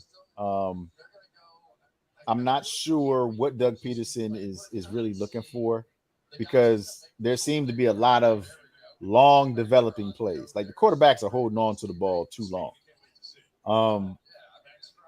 So I'm really curious to see, in that post game, when everybody tries to act like they know what's really going on. But I'm curious, if we're going to ever get some insights on what the coaches were looking for out of this game, why Jacobs was playing as much as he was in the first, and then, where they kind of feel that they are right now. So I think that's the one thing that that me and Brian were talking about earlier as well, too, is like, you know what I mean? Like, what in the world are they doing playing Jacobs and where they're playing him? But again, like I said before, you know what I mean? Maybe it's a whole thing with Kenyon Drake. I mean, we'll see. But we know Jacobs should be the starter. He should be. Yeah. He should be. But I still do think he's expected to be, yeah. But I do still feel like Kenyon Drake is the best back, like overall back. It's almost like a Cowboy situation. You know what I mean? Tony Pollard, he the best back on the team. I'm sorry. He the best back on the team. He the best and I'm talking all around. Right. He the best back on the team, in my opinion. You know what I'm saying? Because he could do everything. And every time he gets the ball, he just makes something happen on a regular basis. Yeah. You didn't see Zeke do that for the past year, maybe year and a half. You know what I'm saying? Ever since he got his money. You know what I'm saying? It's been a little bit of a problem. Hopefully that changes for him. You know what I mean? Unless he's playing the Giants or the Bills. But, you know what I'm saying? But hopefully he changes that stuff up and earns it, and earns his keep, earns his bread. You know what I'm saying? But, that's again a situation. But I'll tell you what, as far as the Raiders are concerned, the one thing I think is intriguing to me is the coaching situation. Because Josh Daniels, I think he's going to – I think if he has the proper personnel out there, and I heard you guys earlier talking about, Devontae Adams, Talking about the stall of running backs that they have. Yeah. I did not hear you guys at all say anything. I heard you talk about Darren Waller as well. I didn't hear you guys say anything about Hunter Renfrow. He is so slept on. Why do everybody sleep on Hunter Renfrow like this? Well, I mean, look, okay, so let's be fair. Let's be fair, because for me, in my opinion, you gotta have a two-back set, right? So you gotta have your workhorse, and then you gotta have your explosive player, because you don't want your explosive player to be your workhorse. You just don't want that. That's what you don't want. So so for me, if you know that Tony Pollard and you know that Kenyon Drake is your explosive player, well, you still need your workhorse to soften them up a little bit, right? Right. But when you start talking about formations, and you start talking about personnel that's on the field, it's nothing against Renfrow, but I mean, let's be real. Waller is what makes that team go, right? And we know that the Raiders, we know that they've been successful running the ball. They had a good offensive line. So to me, he's going to be able to eat in this offense when they're running 3 receiver sets, because you're not going to give single coverage to Waller. You're not going to give single coverage to Devontae. So that's going to leave the other 2 receivers, and typically Hunter, he works the slot. So there's going to be room for him to get open, just like there's going to be opportunity for the running backs to be successful in this offense. So, I just don't think that he's a number 1 receiver or number 1 slot. I think he's a complementary player. So it's hard for me. It's hard for me to really point out, how good he is or how good he's going to be without recognizing the greatness of Darren Waller and Devontae Adams.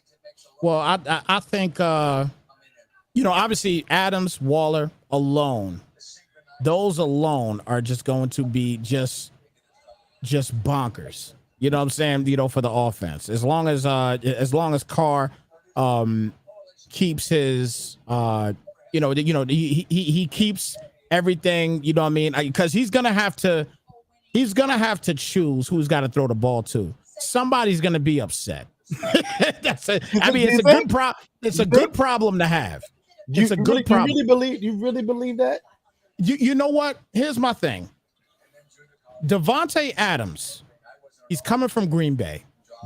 He's a guy that he's used to having the football in his hands. So is Darren Waller. Okay. But Darren Waller does other things too. Obviously, you know what I'm saying? He's a great blocker. He's probably a top 3 to 4 tight end in the game, right now. Yeah. And actually, I would say he's number 1 in my opinion. I would say he's number 1. Okay. Well, and in certain situations, I would agree with that, but I can't knock Travis Kelce. I just can't. I can't knock Travis Kelce. I can't knock George Kittle. You know what I mean? I can't knock those guys. You know what I'm saying? That's why I say top 3 or 4, and I'm not giving no order at all. Right. But again, Darren Waller is used to having the football too. So this is going to be something new, because obviously Carr is going to Devontae Adams. He's going to him. See, okay? I don't think so. But yeah, and listen, I get to a sense where you're coming from with it, because he is going to be, Devontae Adams is going to be doubled. He's going to be doubled quite a bit. You know what I mean? And in a lot of situations, he's going to be doubled quite a bit. But we gotta look at we have to kind of look at the situation too, where when you have a guy like that on the field, how can you not go to him more? You know what I'm saying? I mean, again, that's why I say that Darren Waller may get to a point, and I think the only way that they don't get upset is if they're winning.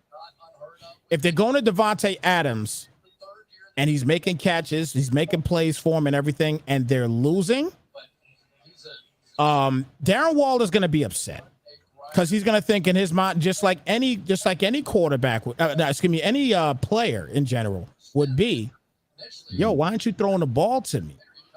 You know what I'm saying? Get me the ball. Now, I'm not saying he's not going to throw to Darren Waller, Philly. I'm not saying that at all. But I think at the end of the day, when you got Devontae Adams, and he's been proven, you know what I mean, in Green Bay, you know what I'm saying? Probably arguably one of the best quarterbacks to ever do it in Aaron Rodgers. The best.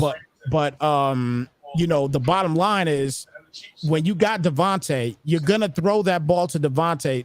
Waller's not gonna get as many touches, in my opinion. I don't think he's gonna get attempts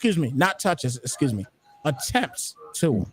I see Keith Daddy TV asking, why aren't we watching the game? We are watching the game. We just can't show the game on stream. Can't show the game. So that's why contractual rights. Yeah, we have the drive summary on the screen, but we are actually watching the game. Hold on. Let's just find out real quick. Listen, if you have about $10 million to give the Madden Underground, hook us up and we'll pay the fine. No, we won't. No, we won't. No, we will take the money. We will take your money. We will take the money. We will take your money. Okay. $10 million. That is enough for us all to live reasonably good lives. Yes. Without Madden. Right. Yes. Right. Now, but here's what I'll say, Snipes, and I think you'll agree with the point I'm about to make. Okay. Winning programs, winning teams, the players understand that they have to sacrifice, you know, for the greater good. Yes. And a lot of times what that means is it can be depending on the matchups. It can be depending on how the team is playing you. And if Devontae and Darren are serious about winning, and Carr too, okay, it's really just that simple. Hey, get him the ball.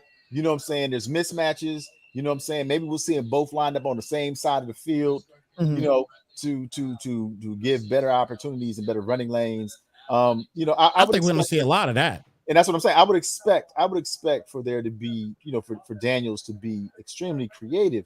And so, you know, to me, their commitment to winning is going to dictate, you know, how this whole process goes. Because if they care about winning, you know what I'm saying, then they're going to take the whole Steph Curry approach.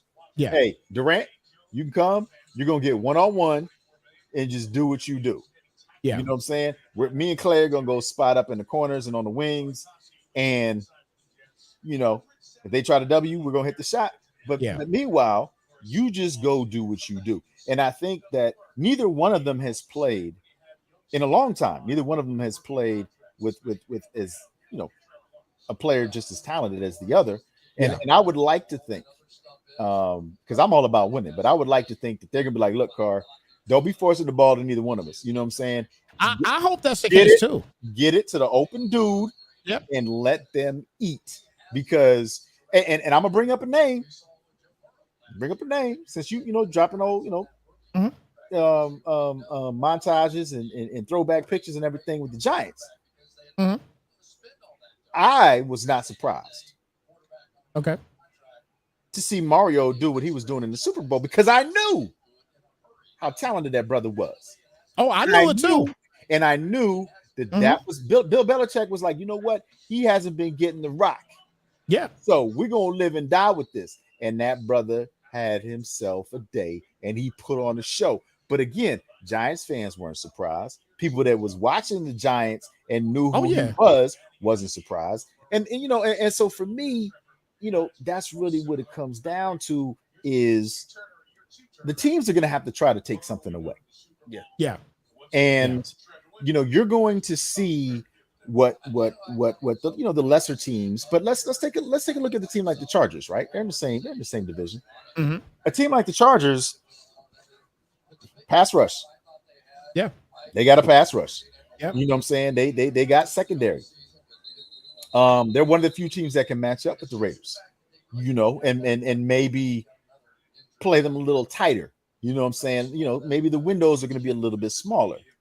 You know, those are the types of teams that have weapons on defense, weapons on offense, and they're your division team. You know what I'm saying? So they know you. They know what you're trying to do. Those are the teams where I feel like you have to gauge what's going on with the Raiders, because I expect for them to dominate against teams that don't have that type of talent. But again, they're in a division with the Chiefs, they're in a division with the Chargers, MTV. and they're in a the division Broncos. with the Broncos. You know what I'm saying? So, it's going to be interesting to see, if their defense is actually going to be the difference between them and Kansas City, because we know Kansas City has a great offense. We know the Chargers have a great offense. And right now, the Broncos, because they got Russell Wilson, we know Russ can cook. So it's really going to come down to, which of those teams have the best defense. And like Brian alluded to earlier, the Raiders have invested in defense. Agreed. And so, I like what I'm seeing right now because I'm seeing effort out on the field. Like, regardless of the play, I'm seeing effort. I'm seeing depth. I'm seeing a lot of energy. And I think that you're going to need that, when you're going up against the teams in your division. So, and I'll tell you like this too, because earlier I mentioned Hunter Renfrow, right? Let me tell you who Hunter Renfrow reminds me of. Okay. And this is going back to my Giants back in the not back in the day, but somewhat recent. Remember when we beat the Patriots the first time? And a guy that was slept on, and I don't know why Philly slept on him. Now, I'm not talking about you Philly guy, I'm talking about the Eagles. Steve Smith. He reminds me everything of a Steve Smith. A guy that's crisp at running his routes. You know what I mean? Steve Smith was an incredible route runner. So was Hunter Renfrow. He reminds me everything of him. You know what I'm saying? That's why that's one of the reasons why I sit here and I said earlier that why is Hunter Renfrow slept on so much? He reminds me everything of a Steve Smith. He's a guy that I'm telling you, like, if it comes down to a big game, it might not be Adams. It might not be Adams. It might not be Waller. It might be that guy Hunter Renfrow that's gonna get you a dub. Well, he's gonna have to against the Chargers. Yeah, he's gonna have to. Yeah. Oh, yeah. Indeed, and especially in this particular division that he's in. You know what I'm saying? Again, going back and talking about the Giants with Steve Smith. Those are the years where the Cowboys had won that division that year. You know what I mean? They looked dominant until we played them in the playoffs. You know what I'm saying? And then, the Eagles were solid as well, too. They were the third best team in the division. They were solid also. And, the bottom line is, it's, again, with the same AFC West, it's a tough, it's the toughest division in the league, in my opinion. Yeah. It's the toughest division in the league. Yeah, So I think that playing the Chargers twice, playing the Chiefs twice, Broncos, we'll see. I think the Broncos are going to be somewhat slept on too, and they're going to end up being okay. You know what I'm saying? But the bottom line is, I think that a guy like Hunter Renfrow, he's going to be a guy that's going to end up winning the Raiders games. You know what I mean? I see John Goins in the chat saying that the Giants need a coach. Giants need a what? A coach. Oh, they got a coach. They got a coach. They'll be okay. Let him know who the coach is, because maybe he didn't hear. He might not have heard. But Brian Dable's their coach. And who's Brian Dable? Who's Brian Dable? Brian Dable coached Josh Allen and the Buffalo Bills. You saw what the Bills are doing now. Yeah. He was basically the quarterback whisperer. That's why they wanted him. That's why they went and got him. And the team is loving him right now. They're loving what they're doing on. Daniel Jones has actually been looking very good. He said they need to get rid of Barkley too. You know what I'm saying? Barkley, you can't get rid of him yet. You got to see what he can do this year. If he's injured this year, we got to cut ties. We got to cut. I'll be the first to admit, if he's injured this year, we got to cut ties. I got Breida on my fantasy team, so you know what I'm saying. But that's a fantastic pickup for us. Yeah. Getting Breida, that was a fantastic pickup. Give him a 1-2 back situation. That's a fantastic pickup. I love that pickup. Because the one thing we're gonna probably see a lot from the Giants, though, because we're talking about Brian Dable, he's gonna give Daniel Jones every opportunity to either win or lose that job, because we got Tyrod Taylor backing him up. So he's gonna give Daniel Jones every opportunity. And if Daniel Jones loses it, then the Giants will be looking for a quarterback in this draft coming up. I see people saying that the Steelers. I think Swag for God saying the Steelers don't have weapons. Steelers have weapons this year. I think the Steelers have weapons. This is probably the first year. James, talk to him about your boy. Talk to him about your boy, man. Hey man, Pickens, man. I like Pickens a lot. I like him. I want the Titans to draft him so bad and they didn't. But and he's looking good at practice right now. He's looking real good at practice. Yeah, Pickens. They got Pickens. They got Austin out there balling. They still got Claypool and Johnson. You know, so they have weapons. They have a ton of weapons. Like they have a ton of weapons. Like if even from a Madden perspective, the Steelers on offense are probably one of the most slept on teams in the game. Yeah. Because of all the weapons that they have. They have a legit back. And a legit backup running back. They have a stable of receivers.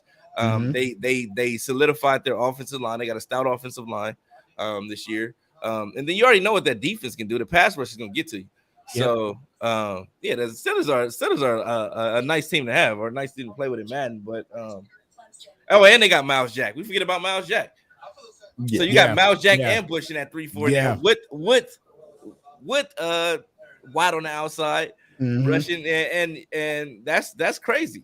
That's crazy. Yeah. They in my opinion, they're gonna make noise in that division. They're built to play in that division. I don't personally think that they'll I think they'll be in second place in that division. Because I'm not sure yet on the Bengals just yet. Granted, they made the bowl, they did their thing going to the Super Bowl. They beat some big time teams. They had a big playoff run. Philly. We talked about the Giants earlier. Yep. You know what I mean? When the year that they in 2007. You know what I'm saying? They beat a slew of great teams. They had a hot playoff run. Eli Manning, the guy that we know, it was not the Giants' best quarterback of all time. He was not. You know what I'm saying? Yeah. But playoff Eli was always solid. You know what I'm saying? That's the regular season. That's always the issue, and that's where I'm kind of at right now when you talk about the Natty. I'm curious to find out what's going to happen. I'm not doubting Joe Burrow. I'm not doubting Jalen Waddle. I'm not doubting the offense. I'm not doubting even their defense. Their defense solid too, but I just don't know if they will be first in that division. Me personally, I feel the number one team in that division. I think who's going to win that division this year, I think the Ravens are going to win the division. Okay. I think the Ravens are winning that division. And I think that the Steelers will surprise a lot of people and be in second place. Okay. So let me back you up on this. Okay. Because, B-Guard likes to use analytics, but he uses them a different way. Okay. Yeah. I want to use these analytics to support everything that you said. Sure. So last year, Cincinnati, they went 10-7. They won the division. So we know that means they're going to have the toughest schedule, right? Yeah. They got the first place schedule. Okay. Exactly. Now the Steelers, and this is playing with an old Ben Roethlisberger, and now they've got a lot more speed and added some more depth and weapons. They went 9-7. Okay. So, one game back, really half a game, but you know what I'm saying? They for all intents and purposes, one game back. You got the Cleveland Browns, and we know what kind of season they had last year. They went 8-9. We know everything is based on Deshaun Watson. What happens with his suspension? He's going to be happy to be able to play. He's got weapons around him. He wants to remind everybody of how great a talent he is. But we got to see what's going on with his situation. Yeah, of course. And then in fourth place, and they're going to have a fourth place schedule, as we see the Jacksonville Jaguars return, punt for a touchdown. Okay, nice to see them actually get into the end zone. The Baltimore Ravens went 8-9, and we know how much that they struggled last year. So from 10-7 to 8-9, I mean, for all intents and purposes, Baltimore could have easily won that division. Unfortunately, that play is coming back. There's a holding call. which I can't stand, by the way. But to prove your point, the Baltimore Ravens, they still went 8-9, and they had a lot of injuries, especially at the running back position last year. Yeah. Right. So even though they didn't necessarily have these receivers and the weapons they're looking for, the fact that their defense is still going to be nice. Yeah. They're coming back. Their running backs are going to be healthy. And they still went 8-9 last year. There's every reason to believe with a fourth place schedule that they're going to be that number one team in the division. The Cleveland Brown, again, it's all about the Deshaun Watson situation. So if that flag was super late, bro. It was really late. Yeah, it was super late. Yeah, it was terrible. Point shaving at its finest. But the Cleveland Browns, if Deshaun was able to play the full season, if he is, they've got a third place schedule, and I would say, that they have the potential to either be the top team or the second best team. But I think there will be a suspension, and that leaves the Steelers. The Steelers are going to have, a little bit of a tougher schedule, but I think it's going to be hard for the Bengals because now they're going to be the hunted. Exactly. And that's the biggest point, right? Exactly. When you're the hunted, and you have the toughest schedule, and everybody knows that you played in the Super Bowl. Yep. And Jesse Bates isn't playing, and you're starting tight end, even though he wasn't that fast. He goes to a different team. Comes to the Jets. It's a lot harder. Your division is healthy again. People have got their eyes on you. They're circling the calendar. They want to show that you're a fraud. That they can smack you up. It's gonna be tough. And I didn't even, what I mean? And you just mentioned something, when you talk about Azuma going to the Jets now, that was a security blanket for Joe Burrow. You know what I mean? He was a security blanket for Joe Burrow. And now that he doesn't have that guy, you know what I'm saying? It's going to be extremely difficult for them. Now listen, don't get me wrong. I love Joe Cool. Joe Cool, he's great quarterback, man. He's got the heart of a lion. All right, but I'm gonna tell you right now, that's again. I could be wrong, but I think the Steelers are gonna really surprise a bunch of people, and it's gonna be a close first, second. I'm taking the Ravens first though, because and again, the only reason I ain't putting the Browns in there is because it's the Deshaun Watson thing. That's the only reason. It's a possibility that Deshaun Watson may not even. He may play week 1. Yeah, I mean, yeah. If they end up suing and this, that, and the third, if he countersues the NFL, then he can end up playing. He could possibly end up playing week 1. Now, if that's the case, the question is, how long is he going to be playing, and how long it's going to go on? Now, if it goes on all the way till December, January, boom, you got a whole season. Yeah, you got a whole season of him, regardless if they make the playoffs or not. But so if we're talking about just this season, that will be an integral part. Now, that was the pettiest holding call I have ever seen. Again, absolutely. Absolutely. But I'll say this though, guys. I'll say this.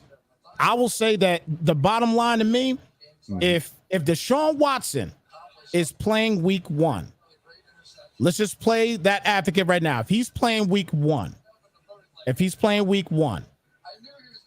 I'll take the Browns to still be in second place because I still think the Ravens will win the division. Okay. I'll take the Browns then to be in second place. I'll move the Steelers to third place. I don't think that the Bengals, because they're, like you said, Philly, because of their schedule, I don't know if they're gonna have the most successful year. I don't know. I just don't know. I got to see. I guess we'll know within the first 6-7 games how they're gonna do. If they end up 3-4, 3-4, 2-5, we already know what it is. Yeah. You know what I'm saying? And I will say this. I will say, like Brian was talking to, like you've alluded to, Deshaun Watson playing the whole season to me, and the fact that he is also a mobile quarterback like Lamar is, that adds an element to the Browns with the talent. I mean, let's not forget that they traded for Amari Cooper. So, they've upgraded at the receiver position. We know that they have weapons at the tight end. We know they got a speedster. We know that they've got 2 great running backs and a great offensive line. So they have the talent, and we know about their defense. We know about it. Nobody needs to talk about Myles Garrett. Everybody knows how amazing he is at his position. But talent-wise, that's an element that the Browns really haven't shown to the rest of their division is a quarterback that has the ability to break out of the pocket and had an MVP type season, even though, it was a couple years ago with the Texans, he's happy to play. He has something to prove. We know he's going to be working hard. And so I think just based off of the talent that's around him, I think that if he plays the full season, then the Browns should be considered as the favorite. And like I said, it's going to be fun to watch. I mean, as a football fan, obviously you want to see the best players play, but you may be right. The Ravens have owned this division for a long time. So yeah, and you know what, and another thing about the Browns too, you got to think about too. Let's think about Deshaun Watson here for a second. Let's talk about Deshaun Watson again, playing week 1, right? Playing week 1. Let's just keep this in mind too. Deshaun Watson, he didn't play all of last year. Let's put the rust factor in there. Okay, he didn't play for a full season. Okay, he didn't play for a full season. He's dealing with a ton of drama. Regardless on how he may look on the practice field or whatever it may be, he's dealing with a lot of things. So those things are, and now on top of that, the NFL appealing him. So granted, he may be able to play week 1. He's still going to be dealing with some things on the mental side. Question is he going to be able to block those things out and put it out on field? You know what I'm saying? Will he be able to do that? We didn't see that last year because he didn't play it all last year. You see what I'm saying? So we got to see where that factor is going to come into play. We got to see the rust factor, and we got to see the actual mental factor of Deshaun Watson. Once we see those things, then we can have an understanding, okay, how they may be at that point. You know what I mean? But Deshaun Watson, he is a solid quarterback, but he's had a year and some change off. So it's going to be difficult to say that those cats are going to win are going to win a division. But again, if he's playing week 1, I'll put it on paper right now. I still got them second place. I know John in the chat, he thinks I'm smoking something. I understand. I get it. You know what I'm saying? I know. I do. I totally get it. I respect what he's saying. I do. I respect everything that he's saying. But I'm going by. Well, when I go by the actual schedule, I just think that the Ravens are going to have a little bit of an easier time schedule-wise. And that's why I think they're going to end up winning division. I don't think it's going to be much. I think it's going to be a foot. It's going to be a real short foot race. You know what I'm saying? But I think the Ravens are going to end up winning division. I think they'll win it by 1 game, though, too, I may add. I think they'll win it by 1 game. I don't think they're going to win it by like 4, 5, 6 games. They're not going to run away with the division. So would I be surprised if the Ravens didn't win the division? No, I won't be surprised. But I just think that because of their strength of schedule, I think that they're going to win the division. Again, that's just my opinion. And I think that's fair. And just when you look at the Browns' schedule, nobody needs to tell you the significance of the Browns and the Panthers playing week 1. Everybody knows what that game is. That's huge. That's huge. And then Baker's got something to prove. He's got something to prove, man. And his teammates do too. Because if they didn't like him, and they're like, "Oh, I get to hit him now." Myles Garrett's like, "Oh, I get to put hands on him now." Ooh. You know what I mean? So it's going to be intense. I would expect for the Browns to win that game because it's harder for the Panthers to match that intensity because it's their quarterback. It's their quarterback. It's their quarterback going up against his former team. You know what I'm saying? And so they got beef. Their team as a whole has more of a beef with him. You know what I mean? So I think that's a little challenging. But then, week 2, they played the Jets. We know that the Jets are vastly improved. They do have a lot more talent. And so, we'll have to see how that game goes. But then, week 3, they go up against the Steelers. And I don't care what year it is. Mike Tomlin, and people don't talk about it enough. When you talk about his winning percentage as a coach, okay, and you talk about how many years and seasons he's been above 500 or had 10 wins and things of that nature. Let's be clear. those include division wins. Yeah. So he knows how to win in his division. And when Brian was talking about the talent the Steelers have brought in, that's a game where, Deshaun doesn't have that relationship yet. So, it's going to be a little bit challenging for him. Then they get an easier game with the Falcons, so, that's week 4. Now, week 5, they play the Chargers. We've already talked about the toughness of the AFC West.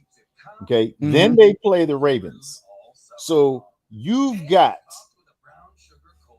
the Chargers. I'm sorry. No, I skipped one. They play the Patriots. I'm sorry. So they play the Chargers. Then they play the Patriots. So that's 2 hell games. Then they play the Ravens. That's another hell game. Then they play the Bengals. That's another hell game. And then they play the Dolphins, which is another hell game. They play the Bills, which is another hell game. They play the Bucks, which is another hell game. And then, he gets to go back and he gets to light up the Texans, for all his fans. So, that stretch alone. Yep. That stretch alone is going to be very telling of their season. And it's going to be such a challenge for them. And they need Deshaun at the beginning, because if they don't have Deshaun, he comes in during that type of schedule. It's going to be very difficult for the Browns, to win games, because nobody's going to feel sorry for him. So, we're gonna see, but that's why we're watching, right? We're waiting to see if the suspension happens or not. Now, listen, real quick, guys, and I want everybody to chime in on this one. Everybody in the chat too, and we got a Steelers fan obviously in the chat. All right, so check this out. Right. So I got a good buddy out here. Shout out to my guy Neil Henry. I got a good buddy out here, big time, hardcore Steelers fan. Okay, hardcore Steelers fan. He hates Tom Coughlin. Not Tom Coughlin. I'm sorry. We all hate Tom Coughlin too. Mike Tomlin. I said Coughlin. I'm tripping. Yeah, Mike Tomlin. He hates Mike Tomlin. Okay, he cannot stand Mike Tomlin. Can't stand him. He can't stand him. I'm gonna break it down to you. Omar Epps, exactly, ball. Omar Epps. He's the old version of Omar Epps, no doubt. But check this out, right? He can't stand him, right?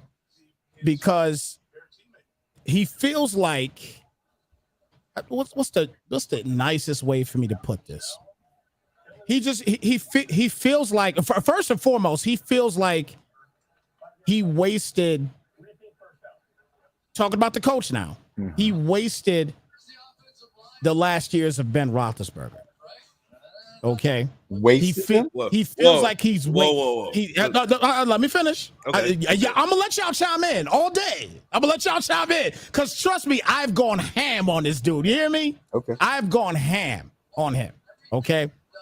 He feels like he's wasted the past whatever years of Ben Roethlisberger's career. Right. Number one. Number two. Every time they're one and done in the playoffs or whatever, he feels some kind of way about it. Every single time, right? It's always coaching, or a problem happened here with the coaching, or this, that, and the third. I broke it down to my guy, and I've told him on numerous occasions. The only thing I ever got to bring up to you, bro, is this man has never had a losing record with your team. Never. In the 15, 16 years he has been with your team, the worst record you've had is 8-8. I'll take it all day. Give me that. I'll take it. You know what I'm saying? I'll take it. So my question to you guys, what do you guys think? And the chat can respond back too. How do you guys feel about Mike Tomlin as an NFL coach? B. James, I want to start with you on that one. He's like, bro, you just saw me put this food in my mouth. Oh, he did. Okay, my bad. Yeah, I haven't seen him put the food in his mouth. Philly, you go first, Philly. You go first, Philly. You go first. You go first, because he over there grubbing. He grubbing right now. He just hit the mute button on that. Yeah, look, yeah. You go ahead. You go first. Look, here's what I have to say. First of all, there are things about Mike Tomlin that I didn't necessarily like, because, growing up and seeing the Steelers in their 3-4 defense and everything, he wanted to change to a 4-3. He wanted to make a name for himself. He wanted to kind of do his own thing. But even I wouldn't even waste my time trying to argue with the success that this man has had, especially when you consider the talent that they had in AB and how that situation played out. The fact that you consider the talent they had with Le'Veon Bell and the way that situation played itself out. The fact that, Ben Roethlisberger should have been gone at least 3, 4, or 5 years ago, but you're talking about an organization, you're talking about a city and a town, not fans that are all over the world, you know what I'm saying? But you're talking about a city and a town where Ben has to get to the point, just like Peyton Manning. Yeah, I think it's time for me to go, dog. You know what I'm saying? I think it's time for me to go. And he still he navigated that. And I think people forget how hard it is, number one, to win in this league. And then when you have an organization like the Steelers, you're expecting championships. You know what I'm saying? Like, when I'm looking at the Yankees, I'm like, I don't care about what y'all do in the regular season. When it comes to playoff time, we'll see what type of Yankee team this is. Exactly. And I get the point. The Steelers, they seemed like a fraud about 2 years ago because they were doing so well, and then they went to the playoffs and people figured them out. But, the bottom line is, if you look at the amount of talent that they've accumulated, it's going to be very challenging because you're not picking in the bottom half. You're not picking them in the top half of the draft. Yeah, you're picking in the bottom half. A lot of, just like with the Patriots. More credit should be given to teams that have winning records, and looking at the list of talent that they have. And the draft position from where they're drafting. I mean, the Cleveland Browns are a perfect example. How many number one, picks do they have on the team? Yeah, and still stinking it up. Exactly. And still stinking it up. Yep. With the Steelers, I think that Mike Tomlin, he's shown that he's been able to adapt. They went from being a run-heavy team, to running compression formations and passing a lot. And he's been able to evolve with the league. So I think that the Steelers' consistency, he's been that. And, he's like, the third coach in their history. So, their owners do a great job of knowing who to put in that seat. And we know the man has won a bowl. You know what I'm saying? So, we're not talking about, somebody that can't get it done, isn't getting it done. We're just talking about somebody that lost two very special players, but unfortunately, those things happen, and he still kept right along moving. And like you said, they're going to sneak up on some people this year, just because he knows what he's doing. He knows the division. He's got a lot more speed and weapons, and Najee Harris is going to be able to get more space to do his thing. So. Yeah, I just think that it's harder when you're not a diehard Steelers fan to have the same outlook, because my team, your team hasn't had the consistency of success. And on that note, Brian James has unmuted himself. The food is in the belly, and now he can speak his mind. Oh man. In regards to Tomlin, I think Tomlin is a phenomenal coach. When you got to think about it. He had Le'Veon Bell, he had AB, and none of those players panned out to be anything outside of Pittsburgh. AB had the talent, but he was never he's never been able to complete a season anywhere else outside of Pittsburgh. Maybe in Tampa the first year or whatever, but even with that, it was still issues, going on. But he did a great job of containing those issues in Pittsburgh to the point where we didn't hear about them all the time. Yep. We knew that these players were divas. We knew that these players had big personalities and things like that, but we didn't hear about them in the press as much as we do now. Mm-hmm. So when you got that type of talent, those type of personalities, and you're able to lead those teams still, it says a lot about your character, and it says a lot about the respect level that these players have for this man, and that's not a lot of teams can't say that. A lot of coaches can't say that. The players that they coach. Think about it. We just had you had Belichick, who had issues. He had to get rid of players and things like that. But Tomlin, in his regard, he's been able to deal with big personalities, understand those people, and still be able to lead those men, and I think that says a lot, So in my opinion, I think he's a great coach. I think there'll be a even better team with Flores there. With just being a hybrid coach for the time being. And I would expect Pittsburgh to be a tough team, a tough beat this year. Given the team, the personnel, the coaching staff that they have, they should be okay. I know everybody has concerns about the quarterback position. I do as well. Heard bad things about Pickett. Yeah. I've heard some bad things too. I've heard some bad things about Pickett right now as well. But watching training camp, in my opinion, Rudolph was the best quarterback in training camp to me that I've seen so far. Watching the training camps of the Steelers, I've seen a little Trubisky, I've seen a little Pickett, I've seen a little bit of Rudolph. In my opinion, I think he may find himself in that starting position if he keeps playing the way he's playing. And here's what I also say too, Snipes, because we can throw stats out all day. I love Bill Cowher. Okay, I wanted to play for Bill Cowher, but Tomlin has surpassed Bill Cowher in number of wins. You know what I'm saying? Winning percentage. And they're both 1-1 in the Super Bowl. Yeah, Rudolph. Rudolph. Yeah. And he set an NFL record with his 15th consecutive non-losing season. Like, I mean, I'm talking about two AFC championships that Rex Ryan got the Jets to. You know what I'm saying? 2 games where I was 2 halves away from going to the Super Bowl. And if you take Tomlin and you put him on any other franchise, what's there to talk about? What's there to talk about? I mean, and you know what too? Like and I see what Ball is saying in the Twitch chat. He said fans probably just want something new. And I feel like, and big shout out to Neil because he's actually in the Facebook chat as well. And I think that's what he wants. I think he just wants somebody new. Yeah. You know what I'm saying? I know, coming from, obviously, you guys can see I'm a Giants fan, right? Mm-hmm. The Giants, they had to eventually move on from Tom Coughlin because they needed a new, fresh, voice in the locker room. You know what I mean? But and this is one of the arguments that I've had in the past with my boy. Because he brought this up to me once before, and this is the argument that I brought up to him. The primary difference is Coughlin's losing. Mm-hmm. Tomlin's not losing. Your team is not going to give up a coach that leads men to winning records for 16 years in a row.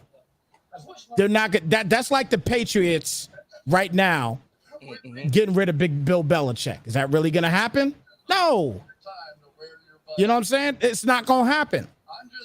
You know what I mean? So the bottom line is you got to kind of look at it and say you can't, again, you know what I mean? When you got a guy that's winning so much for you, you know what I'm saying? Why would you as an organization get rid of him? Now, if he retires, that's one thing. You know what I'm saying? But if this man keeps winning, you know what I'm saying? You know what, Brian, you brought up a good point. You brought up a good point talking about the, talking about the players, or was it Philly that said it? Talking about the players that left Pittsburgh and was a shell of themselves. Yeah, Brian said that. Brian said that. Okay, so was a shell of themselves. That to me goes to coaching as well. Yeah, you know what I'm saying? That goes to coaching. You know what I mean? You got specific coaches in there. Granted, if it's even, whether it's Tomlin or whether it's his assistants, he's got the power to hire these assistants. So he's doing something right. Even if he don't do right, maybe his assistant did right. Maybe his quarterback coach did right. Maybe his running back coach did right. You know what I'm saying? But he's got the power to hire these people. Think about all the receivers that's been developed since he's taken over. Mm-hmm. Yeah, they've developed, like Steelers have developed some great receivers. Yes, they have some great receivers. Like they're that's why I said I hated to see James Washington go down because I thought he would have had a big year in Dallas. But they developed some great receivers.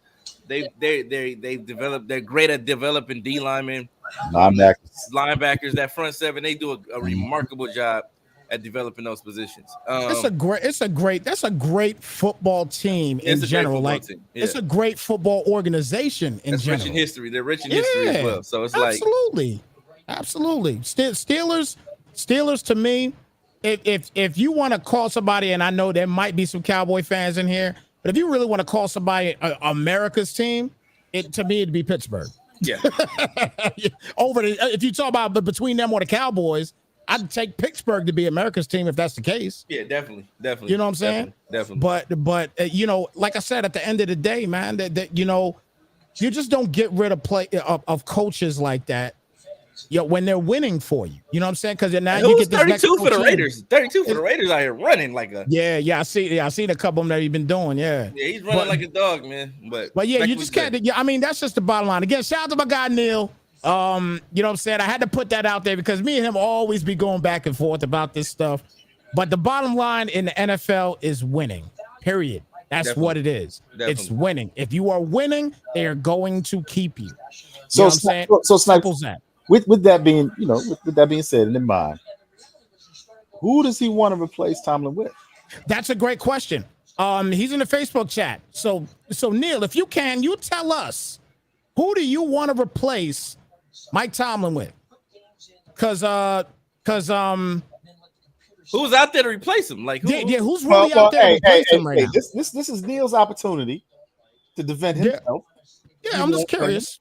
It's his opportunity to put it out there because that's the first question that I have. And he's a lover of Cowher too. He's a lover of Bill Cowher as well. Those guys, it's kind of like when Kobe comes to the Lakers and LeBron. Right, I mean, LeBron goes to the Lakers. Right. You can't. Yeah. That's that's all you have to say right there. If he's a lover of Cowher, then there you have it because it was Cowher's team. He took over, and they should have. That was Cowher's Super Bowl. That was all right. I get it. Okay. Exactly. It's the Kobe LeBron thing. When LeBron comes in, it's like, Kobe would have never did it like that. Kobe would have, know. So I get it. Well, I wasn't that dude because I'm a Laker fan. I wasn't that dude. I wasn't like that, but you know what I'm saying. But I get exactly what you're saying, B. James. I get it 100%. You are absolutely right, bro. He said any college coach. Any college coach. Wow. He said the Steve Kerr. Ball for every gaming is saying Steve Kerr, Mark Jackson deal. You know what I mean? And I know Philly's familiar with that one. So that's a hard no. And I will say this real quick about Bill Cowher. One of the things that upset me about Bill Cowher was the AFC Championship when the Steelers were hosting the Chargers. And they toyed around and they played with them boys, and they just knew they was going to the bowl, and they didn't. And that was a Super Bowl where that they could have won easily, but I put that loss on Bill Cowher. And whoa! They could have won. What Super Bowl? Which one was the one where they lost to the Chargers in the 80s? You talking about the 90, 94, 95, or what is it? Hold on.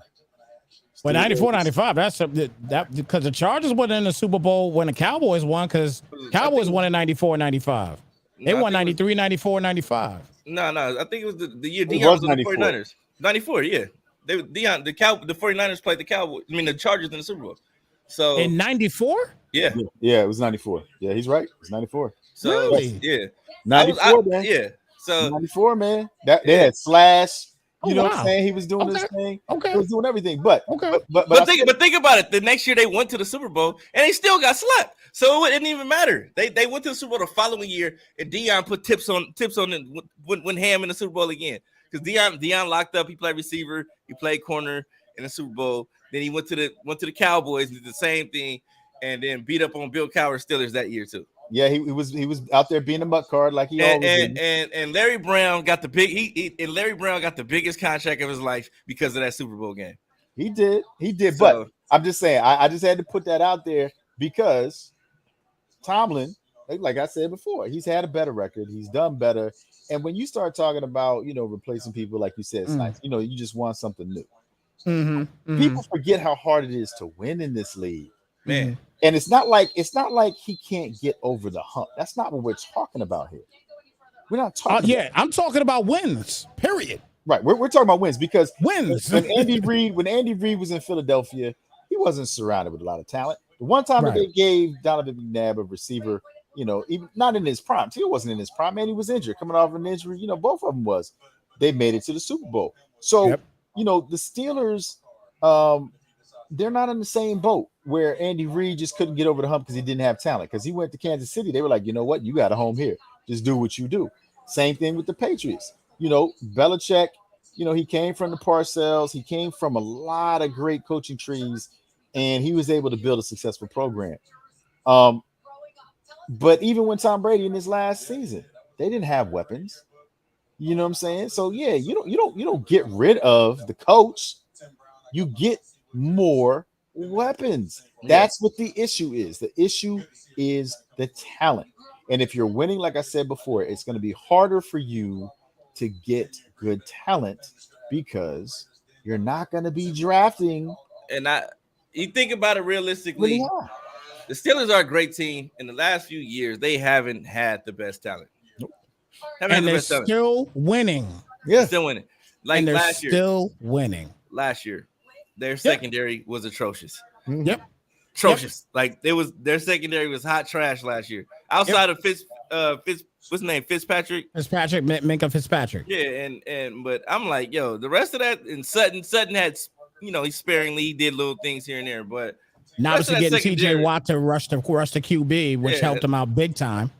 And I guarantee you, your boy Neil probably thinks TJ Watt is the best edge rusher in the NFL too, right? He probably thinks that. He probably like, the best edge rusher. He can tell us in the chat. You know what I'm saying? He's up there, but he ain't the best. He ain't the best in the league. Okay. I'm sure he seems like the type to say TJ Watt is the best edge rusher in the NFL. Do you think so? Well, you can't knock him for the loyalty. You know what I'm saying? You can't knock the support. But I will say this. I will say that he has every right to want to replace Tomlin. But here's the thing. We talked about it before. Tomlin is like the third coach in the history of the daggone organization. Yeah. You know what I'm saying? And he's young and he's achieved a lot of success. So, it's very difficult. It's very difficult to have tenure in the NFL. Right. Very difficult to have 15 winning seasons, which is why it was a record. Right. And it's very difficult to understand how hard that is when you haven't experienced that yourself.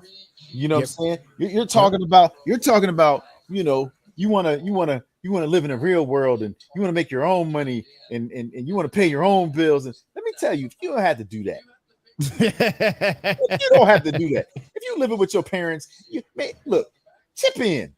Stop complaining about that. Okay. You don't have any idea about how wonderful an opportunity that is. Because let me tell you, when you're living on your own and you got a family that you got to take care of and you coming last and you paying the bills and you got to go out there and grind and spend 4 hours in traffic or have 2 jobs and do all of that. Let me tell you something. If I could move back in with my parents and all I had to do is put a little something on the bills, let me tell you, man. I'd be stacking chips. You know what I'm saying? I wouldn't be there very long. Like no other. But you know what though? Like I said, at the end of the day, it's all about winning in the NFL. And if the man is winning, cool, no problem. That's a guy that you don't get rid of. If you're gonna make the argument to get rid of him, you gotta have a proper answer as far as who's you want to get rid of him for. Yeah, you know what I'm saying? Who's gonna is Wade Phillips gonna win the same amount of games or more? To me there. You know what I'm saying? Is you know what I'm saying? Is Wade Phillips gonna win the exact amount of games or more? No. Is your high school coach gonna win more games? You know what I'm saying? Like that's what you got to kind of look at. If he ain't coming in, if you get another coach in and he makes you and you're 8 and 9. You done ruined the entire freaking situation that the Steelers had. They done went so many years without having a losing record. And now your new coach comes in. Now you got a losing record. Now you can't even get to the postseason. Now you can't even. Yeah, now you can't even have an opportunity to get to the postseason. About time. You know what I'm saying? Now you can't even get to the postseason. So it's, again, it's just a situation. You got to have the mental to say, yo, I gotta have the proper person to replace this guy with. Now, what if Bill Belichick was out there? Would you replace him with Bill Belichick? Yeah, that would be acceptable. Neil wouldn't replace it with Bill Belichick. Well, my boy Neil wouldn't replace it with Bill Belichick. I mean, you can't say Saban. I mean, Nick Saban is struggling in college. So you can't do Saban. He's struggling in college as it is. Yeah, yeah. Who do you go get?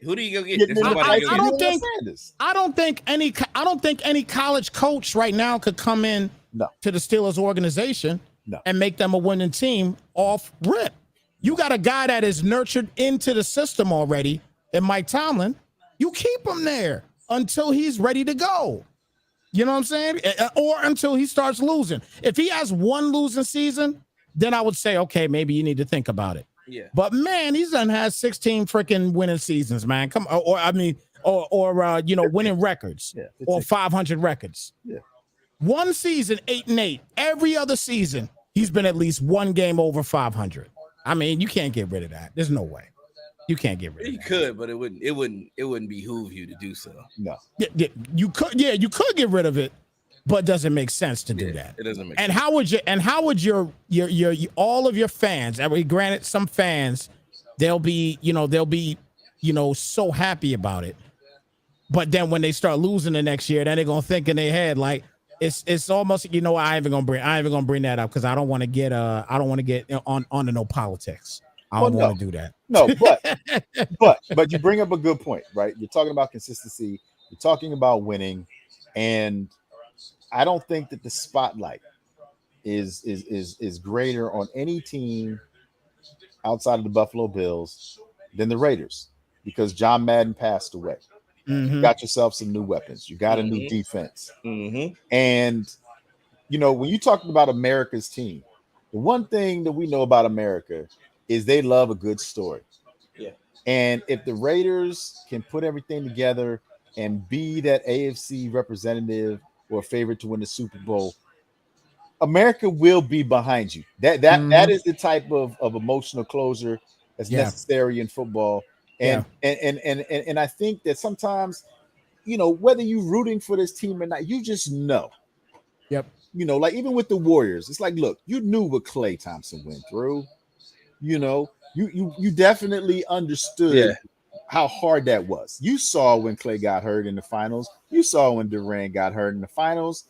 You know what I'm saying? And then when they finally were able to get healthy and put it all together, you can't say you was really surprised. You know what I'm saying? You know the pedigree that's there. So with the Raiders, what their legacy is. 32 is 32, bro. I'm just saying they have an opportunity right now to make history, do some things, and they'll have America behind them. And I think that is great because honestly, I mean, yes, the Bills are the favorite, but to me, I would love to see the Raiders win and be able to honor John Madden in an even greater and larger fashion for this season. Much the same way when Bettis got to go and play in his hometown and win the Super Bowl. And when Tony Dungy was able to overcome, the loss of his son and be able to get a bowl. Like, you want those type of good stories. When the Giants were the 6th seed and went and knocked off the Patriots, who were, going for the undefeated record to tie the Miami Dolphins. And, and that's what you want to see. So I think that the Raiders, even though this game is almost over and a lot of the starters didn't play, I think that the Jaguars are trending up. And I think that the Raiders, again, they're going to have an opportunity to show all of us what they look like as a complete team. And I can't wait to see them play because, I mean, this game, again, Trevor's not playing. Devontae's not playing. That boy Walker might get picked up, though. Walker might get picked up. Hey, he might get picked up. You right, Ball. He might get picked up. That running back might get picked up. He might get picked up. He looks pretty shifty, to say the least. He looks pretty shifty, man. But it's something that you said though, Philly. When when you're talking about the Raiders and everything. Although I like what I like what the Raiders are doing, I like how they what they've done on paper. Mhm. But they still got the Chiefs to deal with, and they still got those Chargers to deal with. And again, the Broncos, I'm not too sure of yet. We'll see. I mean, obviously Russell Wilson, big time pickup for them. But it's safe to say we're not sure just yet. And they got weapons too. The Broncos have weapons. But I think, I mean, if you ask me right now, the Raiders can win. Yes, they could win, but this is definitely the toughest division in the in the conference, in my opinion. In the league, actually, not conference, not just conference, but the entire league. Yeah, and that's fair. That's fair. And you know what? It's a 3-team race to me with the Chargers, Chiefs, and Raiders. It's a 3-team race. I do think though, if you're talking about those 3 teams, it's the Chiefs first.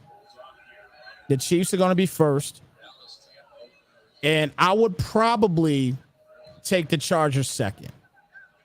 You know what I'm saying? Because we know what the Chargers could do as well. Mm-hmm. And let's not forget the pickups that they got. They got Khalil Mack over there now, so they got a pass rush now. You know what I mean? Long as he's healthy. As long as he's healthy. Right. They got, they have some solid pieces over there in LA. So, you know what I mean? The Raiders, I think, will end up being in third place, but it's gonna be so close. Another just in third place? I think third. I think, but B James, it's gonna be so close to where like they can be in second place. I don't think they're gonna beat the Chiefs. I don't think they're gonna beat the Chiefs in the division. I think the Chiefs is being slept on and keeping a buck just because they lost Tyreek Hill. I think they're being slept on. Don't sleep on them. I don't know. They need to pick up a few more pieces on defense for me. That defense is kind of defense is gonna be the defense. They may struggle, but we got to see. Obviously, we got to see him on the field. Okay, now I will say this though, Snipes, to your point. Okay, now emotionally, yes, I will definitely be rooting for the Raiders. I've never had a problem with that organization, and this couldn't be a special year for them. But to your point, they opened with the Chargers, and they play the Cardinals, then they play the Titans, then they play the Broncos, then they play the Chiefs. They get a breather against the Texans, maybe a breather against the Saints and the Jags. Then they play the Colts. Then they play the Broncos, a breather against the Seahawks. They play the Chargers again. They play the Rams. They play the Patriots. They play them Steelers. They play the Niners, and they play the Chiefs. Their schedule is brutal. Their schedule is definitely brutal. And like I said, I'm rooting for them definitely. They're an emotional pick for me. I want to see them do well. But again, that division being what it is, and some of the teams that we mentioned that they're going up against, it is going to be a dogfight. It's a hell division. Entire season. And if they're able, to put a string of games together and get hot and beat the Chiefs, even split with the Chiefs, and the Chargers. Because to me, that's really what it comes down to. They're gonna have to split. Who's able to split? And they've gotten really close. They've given the Chiefs some problems. We know obviously that Tyreek Hill is a difference maker. But like I said, I just feel like it's just so hard to pick a favorite in that division because they've all improved and they've all got chips on their shoulders. The Chiefs, they got embarrassed because they were playing around with the Bengals, playing with their food. And they didn't get a chance to go back to the bowl and possibly win. And then you have the Raiders. They lost John Madden. They got a lot of new pieces on both sides of the ball. And then you got the Chargers. The Chargers, they did their thing last year, and they also got better. And then you got the Broncos. They're like, hey, we went and got a quarterback. We got one of the best quarterbacks in the game. So, everybody in their division has something to play for. I agree. And, it is. We talked about it, when everything was happening during the summertime. know, I mean, not just sometime, but in the spring we talked about it. You know, this is the division to watch.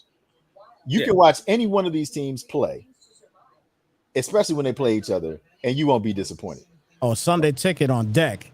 And keep in mind too, all year long on Thursday night we'll be having similar situations like this where we'll be watching the game, having watch parties for the games and things like that. It'll be a rotation list of guests like we may have somebody in the city or town that of the home team or one of the teams, and they'll maybe at a bar like we did today and have the fans coming in on the show and stuff like that representing for their team and things like that. So just keep it like, make sure you guys hit that follow button, that like, that follow, or that subscribe button, wherever you may be viewing from.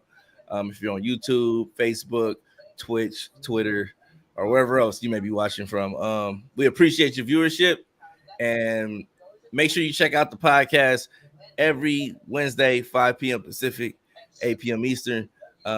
Myself, Snipes, Philly Guy, B-Guard, and it'll be very interesting, man. We got a lot of stuff we'll be talking about with the Madden football season's back officially. We got a lot of preseason games next week.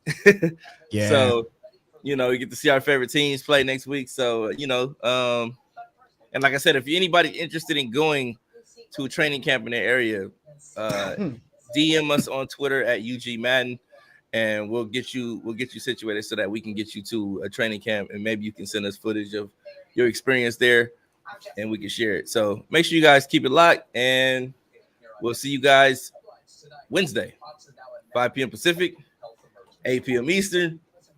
And anything you guys want to say in closing? Yeah, man. You know, the best thing about, you know, being a part of Madden Underground is we never know who the guests are going to be. You know, we've had MCS champions stop by, we've had NFL players stop by, and I just can't wait. You know, when you start doing when the games count during Thursday night football. Man. Oh yeah. It's gonna be lit, man. We got some parties planned, so make sure you guys keep it live. It's gonna be some crazy parties. We'll be streaming. We'll have some crazy guests, and we may do some on the spot live streams from different places too. So make sure you guys keep it locked and have a great experience for you guys. So hit that follow button. We'll see you guys next week.